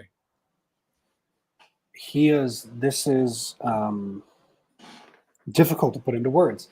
He is a hypothetical player almost. The Milwaukee Bucks are hoping this pans out in 2 to 3 years. This is very much a long con play in the hopes that he turns into the point guard they're hoping for. Because right now there is nothing on your stat card that would indicate he is a first round draft pick in a normal draft. No, nothing at all. We brought this up like 10 times tonight. Is this a pick where Milwaukee may be drafting this kid, trading him as part of a package? I mean, Middleton could be out there to where maybe teams are asking for Middleton. Could he be part of a package? I have no idea, but the key phrase that you said was there's nothing that screams first round pick. I mean, I never played in the league. I never played in college or anything, obviously, but I mean, averaging 2.9 points a game and shooting well below 30%, it just doesn't scream as first round. Derek Irvin, man. Derek, Milwaukee, what are they doing, man? I don't understand exactly what they're doing in Milwaukee. I don't know, man. Maybe they saw flashes of Felipe Lopez or something. I don't know, man. I don't get it because I thought I believe we've seen the best of Chris Middleton. Yeah. So I thought that's what they really needed to address, either that or the big men, maybe Brooke Lopez or something. But I don't understand this move. Never even heard of the kid. So I guess they see something once again that we don't see. But, just because you get drafted this late doesn't mean you're going to make the team either. So I'm going to wish the young man well, but I don't get it. Yeah, and, we've got a little – oh, go ahead, Ben. You got something? You have to imagine that they sent him to the G League and just let him kind of run free. And there's no reason for them to play him in an NBA game right now. No, not at all. I mean, 167? 167 pounds, Derek. My brother was 185, George at 6'9", but it was 167. Oh, my goodness. That's what we're saying. I mean, he's literally a kid that is a lean frame. And I mean, it's 167. Imagine this. I'm doing the player profile cards and I get to AJ Johnson and I'm typing 167. I said, wait a minute, is he like 5'8"? Is he 6 foot? I mean, when I see 6'4", I'm like, oh my God, that's got to be a typo. But no, sure enough, I mean, a real skinny frame here for AJ Johnson. But nonetheless, we got to move on here because we do have some breaking news right now. The New York Knicks at number 24 are actually making a trade right now. They are trading the 24th pick to the Washington Wizards, who are actually putting together a nice little squad, if I'm not mistaken here. Washington Wizards are going to get the 24th pick. The Knicks are trading out of the 24th pick. So Washington is kind of one guy that's being mentioned right now is Kaishan George, maybe being the draft pick for Washington. They're kind of eyeing him a little bit. Would Kaishan fit really well there, Ben, for Washington? Because, again, we're kind of looking at the Kuzma and Jordan Poole thing going. There's rumors that Kuzma might be gone.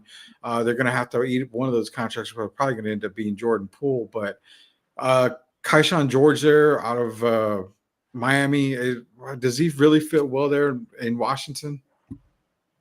I think he will. I think he could be a little bit of a Denny Avdia replacement. Mm-hmm. He might be, well, he's not, I wouldn't say he's small. He's 6'7". He's got good size. He's a good pull-up shooter. He's got positional versatility for them. I think they might have found an Avdia replacement, although I think it'll take him 2 years to really, truly replace him. But I think they found a pretty good player. I mean, he's shooting almost 41% on 4 attempts a game from deep. So yeah, a guy who's pretty good shooter, I should say. But He's not super explosive, and you could probably argue if Dia wasn't super explosive either. But he's going to have to get a little stronger. And he didn't play a whole lot of minutes for Miami. Miami was a really weird squad. You want to talk about a down ACC year? Miami had a pretty bad year too. That was a team. Yeah. I mean, first half of the season they looked very good, and then the wheels fell off. So I'm not sure what to expect from Kaishan George, but I think it's a solid pick, I'd say, and he could contribute right away, especially if Washington continues to make more moves. Yeah, we've got Derek. We've got a couple of questions in here for you before we get to the next pick here. Tim Gonzalez, thank you, Tim, for joining us tonight. Says if Adam Silver called you and asked you to come to Brooklyn and ask you to give a speech to these young men, what would you say to the guys that are being drafted tonight? Oh boy, well, I would tell them first, welcome to the NBA, but it's not going to be smooth sailing right from the beginning. And there's still a lot. Joe Tsai and Sean Marks. I'm still trying to figure out what's their end goal when they get rid of Mikal Bridges. I know that it looks like they're going to hand the team over to Cam Thomas, so it's not going to be like a lot of veterans on this team. So I'm gonna ask these guys. I would tell them just come in and continue to work hard and try to get better one day at a time and trust the process, basically, like they said in Philadelphia. And I think at this point, that's where they are. I'm going to love this team forever, and I thank them for giving me an opportunity. So I would tell these young guys to just stay patient, just continue to work hard, and if you do that, things will eventually work out for you, and it'll work out for the team. Yeah, that's a good thing to maybe talk on a show one day. So what is the end game for Brooklyn? I mean, I still haven't figured that out at all. And it's a tough call there. Pick is in at number 24. Again, the Knicks are picking at 24, but it's going to be traded to Washington. And as we mentioned a little while ago, Kaishan George was the guy that the Washington Wizards are looking at. So again, the Knicks did draft Kaishan George, but it is going to be heading over to Washington. Actually, is that the way it works? Yeah. So Washington's going to receive Kaishan George. So Ben, you gave a little bit about Kaishan George. Give him everybody that's in here right now. You give him a quick synopsis on Kaishan George, forward out of Miami, 6'7", 209 pounds, 6'10" wingspan. Again, shot almost 41% from 3-point range. Does kind of fit where you said when they moved Denny earlier to Portland, kind of could possibly fill that Denny role. What do you got on Kaishan George? Yeah, this one's a bit odd. He started only half the games for Miami last season. He averaged only 23 minutes a game. So, but he did attempt about 4 triples a game. So he's that shooting percentage is on good volume, I would say. But he didn't play enough minutes to really put up other numbers. It's a weird one for sure. And his free throw percentage shooting about 78%, which is okay. But his 3-point shooting percentage is really good, 40.8, but his overall field goal percentage is 42.6 on six attempts a game. And you're talking about 4 of those attempts are from deep. So the other 2 attempts that are coming inside the arc are not hitting at a good enough clip. Yeah. So it's very odd, but I think they see him as a Denny replacement. Yeah, it definitely could be a Denny replacement. Derek, we got Kaishan George going. Again, drafted by the Knicks, but he's going to be heading over to Washington. And again, Washington is going to pick at 26, but that's going to be for the New York Knicks later on in the next couple of picks here. But Kaishan George, like I said, forward to Miami. Makes sense, with them moving on from Denny in Portland. It does make sense for Kaishan to be drafted there. But again, another project pick that we're seeing being drafted here. Rudy, I don't think it makes sense. You know why? If he were going to an established team that has discipline, I could see him being a good player, okay? So, but when you come in, and remember, now Ben talked about Miami wasn't that great a team this year. So I believe they had some discipline issues. And this young man, there's a reason he only played 23 minutes for a team that wasn't that great. And when I want you to come in being tutored, if you have potential, I don't want you being tutored by Kyle Kuzma and Jordan Poole. Yes. So that's what bothers me. And if I was this young man, that's what will bother me as well. I would That's a rather go concern. to an established organization that could bring me along slowly. I don't want to go somewhere where they're going to be teaching you bad habits. That's just my opinion. And to piggyback on that point, if they're going to bring you in and you're gonna learn the culture or something, and maybe they're going to give you a lot of run, you'd at least like to have good veterans to lean on who are going to kind of be in your ear and Yeah. arm over the shoulder and say, hey man, don't worry about it. We're working with you. We're going to get there. We've got you. I don't know that Washington has those kinds of vets right now. No, they really don't. I mean, if you're looking at the Washington Wizards right now, I mean, let me pull up their depth chart right now. You're talking with Rudy, why you pulling them up? They got one of my guys, one of my old teammates' son, just rotting away on the bench by the name of Johnny Davis. yeah. Same situation. I felt really bad when he got drafted by the Washington Wizards. Yeah. I mean, That you're was a right. I mean, disservice. it's so they've got the talent. It's just rotting away, man. I mean, obviously Alex Sarr is there. Keyshawn George. It's a meh type pick. I think there could have been a better option there. One of the bright spots that Washington has that I kind of want to. I'm kind of giddy to see him next to Sarr is Bilal Kabalobi. I like his game a lot. I really do like his Koulibaly. See, I knew I was gonna Koulibaly, mess up. cool. He's not bad. Yeah, Well, I got the first name right, so I get half the credit point on that one. But you were close enough. Koulibaly, so Bilal Koulibaly. I want to see him with Sarr again. I think Kuzma is probably going to be gone. I don't see Kuzma being there. They're going to have to move on. But I mean, you've got players there, like you mentioned, Johnny Davis, Corey Crispert is there. I mean, there's players there, but it's the whole. What does it take? Is it going to take for a no-nonsense type coach to just go in there and a no-nonsense front office to get in there and just wipe this slate clean for Washington to even be, not even contenders, just to even be good again? Rudy, what coach wants that job and then take a chance of affecting his future? Not very many, man. Not very many at all. I know I would take it because I'm just crazy like that, but I would probably end up taking that job. No idea why. But if they let you actually coach, if they let you actually deal with the Kuzma if he stays, I believe he's going to Detroit Pistons. But if you let you deal with a Kuzma or Jordan Poole who's shooting the ball, turning around like he's Steph Curry, if they give the coach some freedom to actually coach, then I could see it working. But if you're just coming in there to just sit on the sidelines, no, I wouldn't take that chance to ruin my future. Yeah, no, I totally get it, man. I totally get it. New York Knicks are on the clock. They're going to actually have the next two picks, 25 and 26. We'll be here, like I said, to the end of the draft.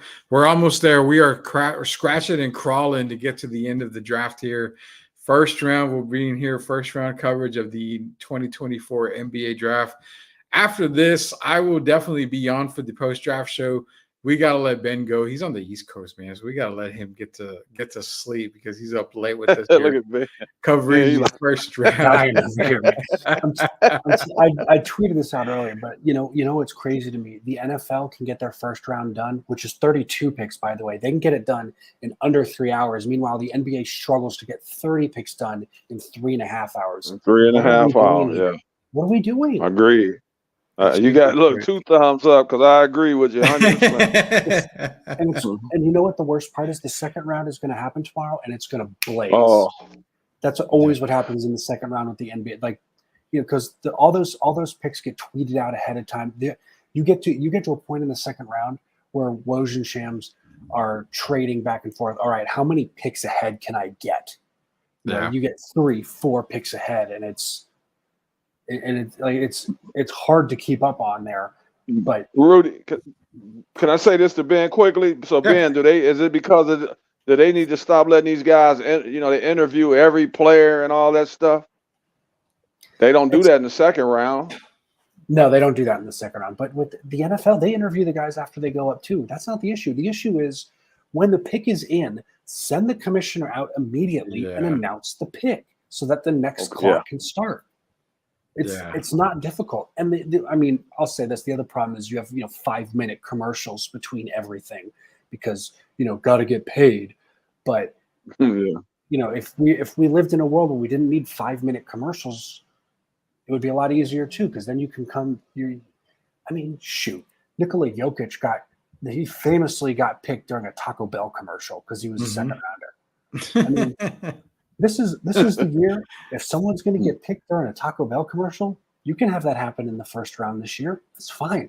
I don't think anybody's going to say anything about it. Yeah, and I know we have a lot of speechless New York Knicks fans here being drafted at number 25 as their pick is in, and they ended up going with a shooting guard out of France. I mean, France is supposed to be the big money thing right now, so they went with Pacomi Dadiet forward out of, and I'm not even going to try to pronounce that. It's late in the evening, man, but I will. I'll make an attempt.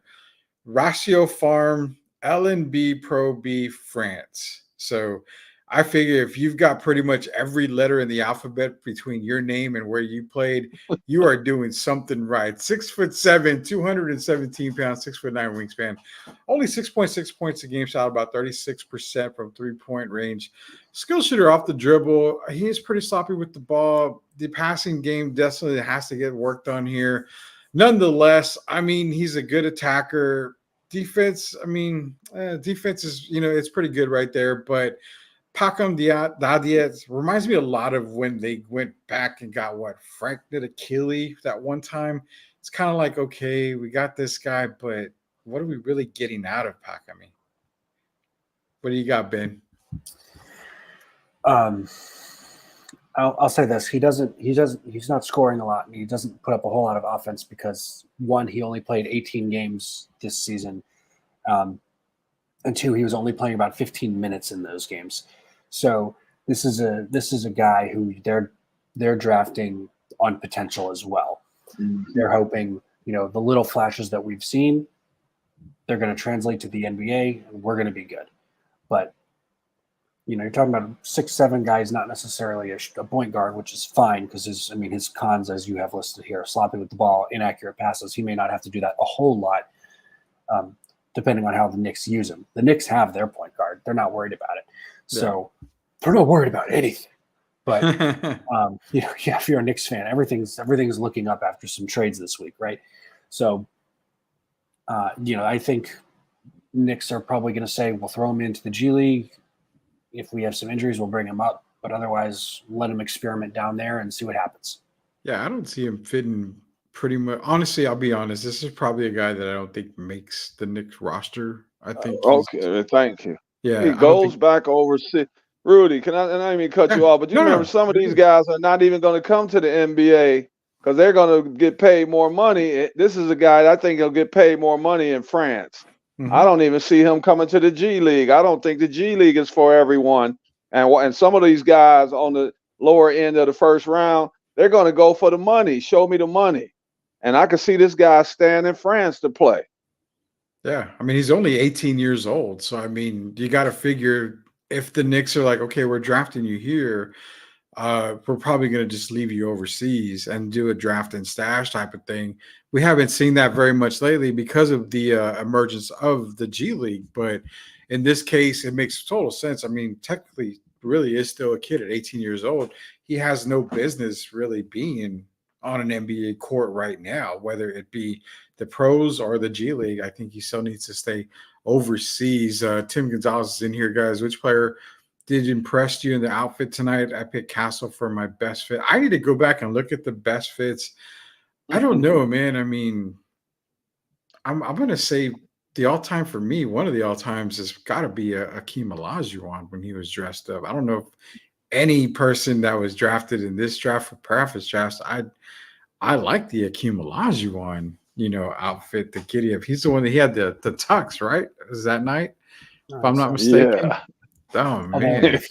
Rudy, if you ask me the peak of NBA draft fashion, 2007, Joakim Noah's all-white suit that was way too big for him. I remember that. What about Grady Dick, man? Grady Dick hat on. Yeah. That was a choice. Yeah, I remember that. Can we say that the 96 draft with Kobe, and Sharif Abdur-Rahim, I think Nash was in that one. That was a very stylish draft, if I'm not mistaken. I think a lot of Probably those right. guys they dressed like way too impressed. Ben, question from Tim: what are the chances the Spurs draft Kyle Filipkowski? He desperately wanted Kyle Filipkowski to come to San Antonio, man. Definitely going to be in the second round, I'm sure. There's no doubt about that. Well, I mean, if they do draft him, it would have to be in the second round unless they make a trade up. But the Spurs have the 35th pick, if I'm not mistaken. Yeah. There's an outside chance he falls there. I think picking him up at 35 would be a good value pick at the very worst. You're talking about a guy who can space a little bit. He's Zach Collins-ish, I would say, in that he can step out and shoot it a bit. He can post guys up down low if he has a nice mismatch. Probably can handle the ball a little better than Collins, but I would say pretty Zach Collins-ish actually. So I wouldn't hate that pick. Well, we got to pick in, and I hate to say this, man, but I didn't quite make it down into the 70s on the ringer. So we've got a player that got drafted that we do not have a card for, but because we have the ringer, we can actually share it on here as well. So Dylan Jones got drafted at number 26. Again, the Wizards made the pick, but it is going to the New York Knicks out of Weber State. 6'4", 237 pounds, 6'11" wingspan, 22 years age, 20 points a game, almost 21 points a game, 32.4% shooting, 9.8 rebounds. Basically, he's got a good float game, rebounding as well. Very sluggish ball defender. His defense isn't quite up to par. Again, Dylan Jones is probably another G League type of guy. Ben, Weber State, same difference, same minutes late. Who cares? Dylan Jones, senior out of Weber State. What do we got on Dylan Jones here?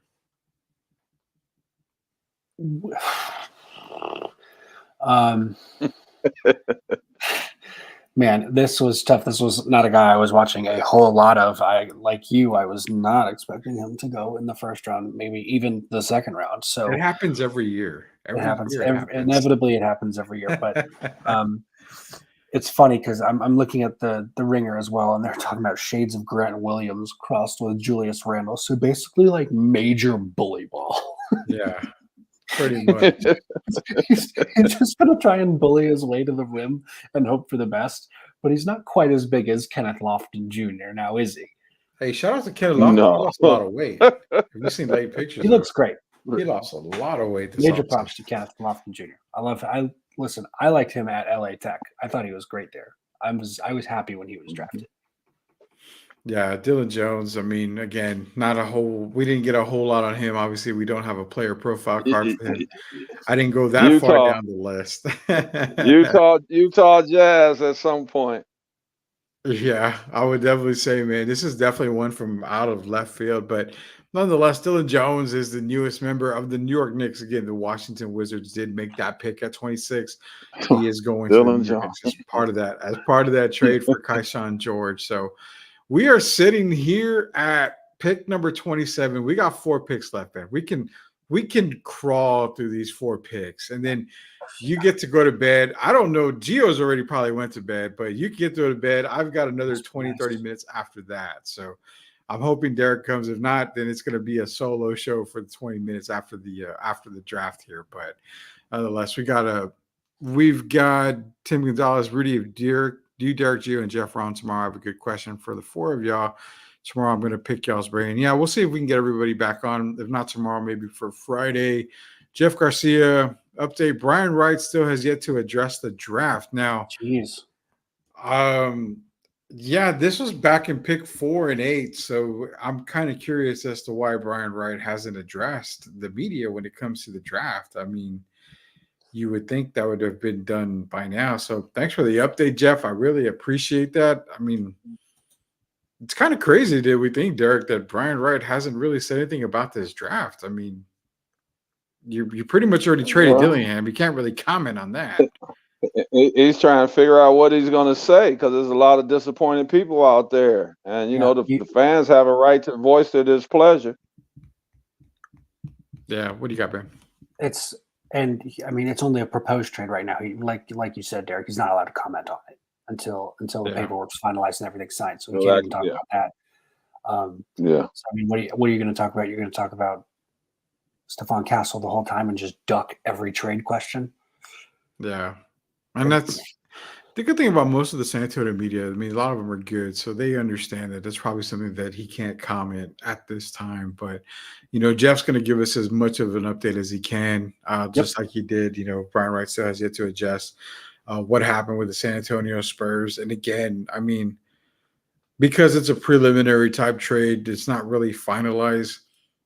The possibilities of maybe something else being involved in that trade, I mean, there's got to be something more than just picks, 6 years down the road, I would think, right? I mean, you're giving up a top 10 pick, a lottery pick, and basically giving them up for nothing that's going to help you right away, other than the fact that you don't have to pay a contract. That's one less contract you have to worry about. Right. If that's what you're doing, are you doing it with the intent of going out and signing someone big so you can use that cap space? That's exactly Tobias Harris. Derek is all in on Tobias Harris, and I love it. Hey, I know his dad. I'm just saying. I'm not saying I'm not telling everybody I talked to the dad. His dad was my agent, and Tobias is very familiar with San Antonio.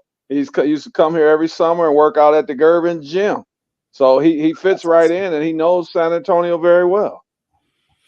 Yeah, I mean, we got to manifest this. What do we have to do? Do we need to light some candles? What's the deal? We just have to listen to Derek Gervin. That is it.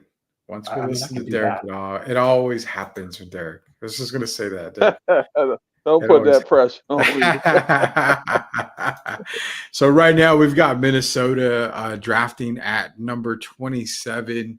Again, the proposed deal with Minnesota, obviously getting number 8, Rob Dillingham, part of the Spurs, and sending back 2030 and 2031 pick. Minnesota at number 27 does take a shooting guard out of Illinois, and it is Terrence Shannon Jr. I do have a player profile card for this guy, Ben, so we don't have to worry about that. 23 points a game, 4 rebounds, 2.3 assists. Just a little bit over 36% from three-point range, 6'8" frame, 6'8" wingspan. His athleticism is what's going to jump off the charts on you. Bit undersized, I think, a little bit, but not by much. Streaky shooter at that. What do we have on Terrence Shannon Jr., Ben? Terrence Shannon Jr. Very enjoyable to watch at Illinois. Was the heart of that team. Made that offense run. He was the guy. If they couldn't get things moving, they gave him the ball and said, go to work. And he did. He was great. He did have that off the court issue earlier this spring. It was resolved. There was I think it was accusations of a sexual assault, if I'm not mistaken, but he was cleared of that. So I think as long as teams, it looks like Minnesota was comfortable with that and they're good with it. He's pretty versatile. He's a solid defender, can go out and get his own shot. It's going to be a nice little piece for Minnesota to mess around with. Yeah, I think it's going to be a nice little piece for Minnesota. I actually kind of like this pick right here. Derek, Terrence Shannon Jr. Feels kind of, I mean, can't really say there was a void in Minnesota right now. You're talking to a team that went deep into the Western Conference playoffs there. And I mean, he's a guy that can definitely come in off the bench, contribute some points. I mean, great scorer. Like I said, his explosiveness is what's going to basically, just shoot you right in the eye when you see him. And for him going to a Minnesota team, this makes a lot of sense for them. They need this young man because if you think about it, that backcourt was stagnant when Anthony Edwards went to the bench. Mm-hmm. They needed more scoring. They had to get more scoring. They started incorporating Najee Reed for more scoring. So they need a guy in the backcourt. Conley's, of course, we know has gotten up in age. He's still a good player, but he's not the guy that he was a few years ago. So they need this young guy. They need that energy. And I think he's a guy that can come in this year and play if it's 10 to 15 minutes. Mhm. He bolsters their offense. And I think it's a really good move. And it's another guy that vouched for him, Steven Bardo. So I keep up with Steve, and Steve is one of the greats from Illinois. So he vouches for this young man, and the things that he went through. It seems like this young man is maturing, he's trying to mature. We have to give everybody a second chance, and I think as a ball player, he's gonna be a good move for the Timberwolves. Yeah, I think it is going to be a really good move. I think this was a really good pick by Minnesota, Terrence Shannon Jr. Out of Illinois. We had another pick happen right now. Seems like they saw Ben's tweet and was like, "Okay, Ben, I'm done. we will pick it up just for you, Ben, because we know Thank we you. got to get you to bed there." I'm But not Ryan asking for much. Dunn, Ryan Dunn, forward out of Virginia. Now we got to keep in mind that this pick right here is not going to Denver. It's going to be for the Phoenix Suns, as Phoenix drafted Deron Holmes second earlier in the draft at 22nd. He will be a Denver Nugget. Ryan Dunn will be going to the Phoenix Suns here. 6'6" guy, 7-foot wingspan, 8.1 points per game, 6.9 rebounds per game. He's a really good defender, really disruptive defender, athletic pressure at the rim. He doesn't have the ability to create his own shot, and that's something that he's going to have to really, really work on. He got some pretty good scores in Phoenix where he's going to be heading off to, so he can definitely learn from there. Ryan Dunn, Ben, forward out of Virginia. He is Keita. he is going to be very Andre Roberson-esque. He's going to be a good defender. Phoenix is going to ask him to defend the other team's best backcourt player. And that way, Devin Booker and other guys can be freed up to do whatever they want. So he will have a very specific role. Like you said, he basically has no offense unless it is out in transition and he gets a wide open bucket and he can go and dunk it or lay it up, whatever. Other than that, he is really not a shooter, which if you're Phoenix, it's probably fine. I mean, you have Kevin Durant, you have Devin Booker, two of the best shooters in the league right now. I think you'll be fine. So again, but if he wants to stay in the league, he's going to have to learn how to shoot it at some point, or at least be somewhat of a threat. I mean, I would say Lou Dort is a great example of this. A guy who came into the league, not known as a shooter. Now you have to at least respect him as a shooter. Yeah, that is Ryan Dunn. And when you mentioned a certain player in Andre Roberson, Derek got a little giddy there. Derek, Ryan Dunn, Virginia here going to Phoenix, man. Well, Ben doesn't know that how often I talk to Andre's dad, John. So I didn't know that. yeah. Well, I think you know who this young man reminds me of on the smaller version from Virginia, Diakite. Oh, Mamadi Diakite. Yeah, that just the energy guy. Not a good shooter and all of that, but he's going to give you energy. So on that, I think it's a good move. But when Ben says Andre Roberson or Robert, that means he can defend. And if you remember Andre, before his injury, Andre was one of the top 3 wing defenders up there with Kawhi. And so I think this could be a good move. Yeah, it could be a good move. I mean, 2.5 blocks a game pretty much shows, his defensive prowess. And as a wing player. Yeah, as a wing player. Yeah. So, oh boy, yes. Yeah, so I mean, we're seeing that Ryan Dunn, he can actually carve his spot in Phoenix's on the roster because, like we mentioned, he doesn't have to be a scorer at all. That is a guarantee. Go ahead, Eric. Can I say really quick why I like this young man and a few others in the draft?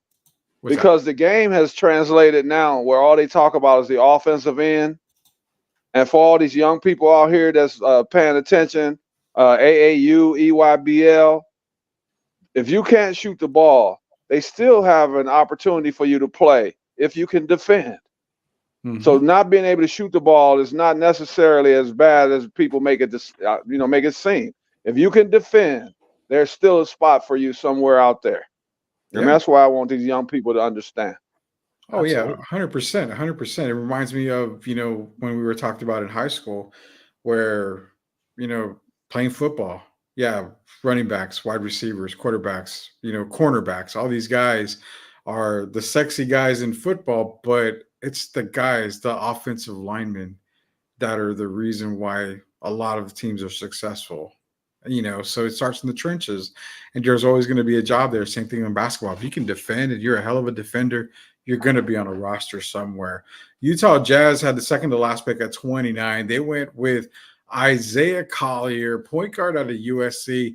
This kid was once talked about as being a lottery pick. Mhm. I mean, he was highly touted going into USC, and just kind of not necessarily fell to the face of the earth, but we saw him just come down and down and down. 6'2", 16.3 points per game, about 34% shooting from 3-point range. Good ball handler, Ben. He can take contact and finish at the basket. Makes a lot of mistakes, and I think that's one reason why Collier just pretty much fell out of the lottery. Isaiah Collier here, guard from USC. Well, that's one of the reasons, but he also was injured for a lot of the year, and I think because of that injury, he didn't play as well as he would have liked. I think it affected his shooting, and USC had chemistry problems all year, which is not necessarily his fault. I coached, and you could argue that Coach Andy Enfield kind of threw in the towel a little bit because he went out and he said, "Oh, I got all these great recruits. I'm just going to throw them together, and we'll be a great team." Last year in the Pac-12, let's go win the Pac-12. Did not come close, did not do that. They had a lot of issues. I mean, Bronny James had the heart issues, so he didn't play for a lot of the season. Isaiah Collier missed time in this season. It was very bizarre. It was a very bizarre USC season. But having said that, Isaiah Collier at one point was the projected top pick in this draft. Mm-hmm. So, I've seen some people say, "Oh, well, he was the projected top pick in this draft. This is great value for him at 29." But on the other hand, couldn't you also ask, maybe we shouldn't have been rating him as the top pick in this draft preseason? Yeah. I mean, it goes both ways. So, solid player. I think the Jazz got a sneaky good pick, though. I mean, he'll figure out the reckless mistakes. So he has a good guard in Colin Sexton to learn from. The mechanics will have to work themselves out. He'll need help with the shooting, but he is a really strong point guard, and that's one of the reasons he finishes well despite contact. Yeah. So I would say if he can maintain that and maybe try and get a little faster, that is a recipe for absolute mayhem for defenders. Yeah, I like the Collier pick here at the late of the first round. Derek, I'm gonna let you have a little bit of Collier, but I want to ask you something real quick because the world champions, my pick for the world champions, Boston Celtics, are at number 30. How big of a middle finger would it be if they took Bronny James just for the hell of it, knowing that LeBron is a Laker?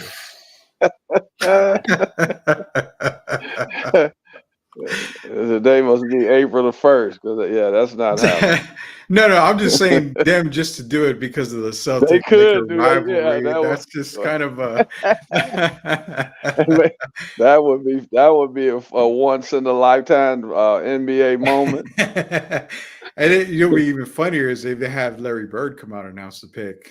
And that would probably just be that'd be a match made in heaven right there if that ever happened, man. But with Isaiah Collier, Derek, going to Utah, to be honest, it's one of those picks in the first 29 that I actually like. I enjoy it. He can learn, like you said, from Colin Sexton.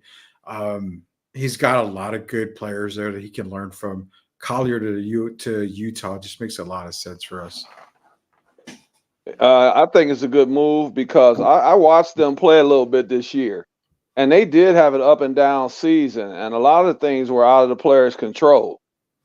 So I think it can get frustrating in the locker room when you've been a highly coveted player and things don't go your way, and you're used to winning games, and then you start struggling, and then of course Bronny was in and out the lineup with his heart issue, so they just had a lot of issues.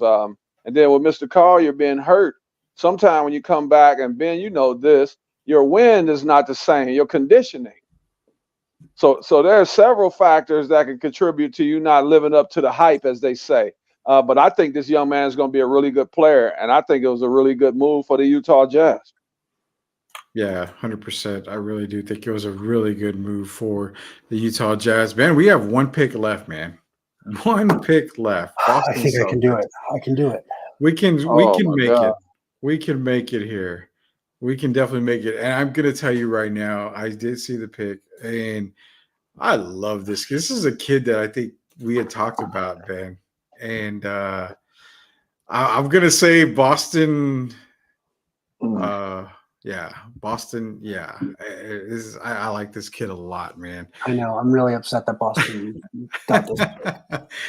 Nonetheless, we're going to announce the pick right now, and we're going to show everybody who it is. Boston has made the pick, and that pick is one Baylor Shireman, guard out of Creighton, 6'6", 18.5 points, 38% 3-point shooter. Whew, versatile shooter is just putting it in a nice space for me. He's a high field player, as it says, can attack the basket. I mean, he's a ball handler. Boston's getting a really, really good one on this pick right here. Kind of now, I guess in my mind, I don't know about y'all's mind, but kind of has that same feel. He's going to play that role of like a Pritchard, a Hauser, something like that for Boston, which again, those guys were massive. And this kid's just going to come right in and be able to be one of those guys, Ben. Man, Baylor Shireman going to the Boston Celtics is just wrong. Yeah. Like you said, he is a phenomenal shooter. I think I've said this about like 5 people in this draft, but I do genuinely enjoy watching him play ball. Like you got here, he's a high field player. When he's not hitting shots, he's not forcing it. He's trying to drive and create for other people. When he is hitting, he's letting that thing fly, and he has no conscience, and I love it.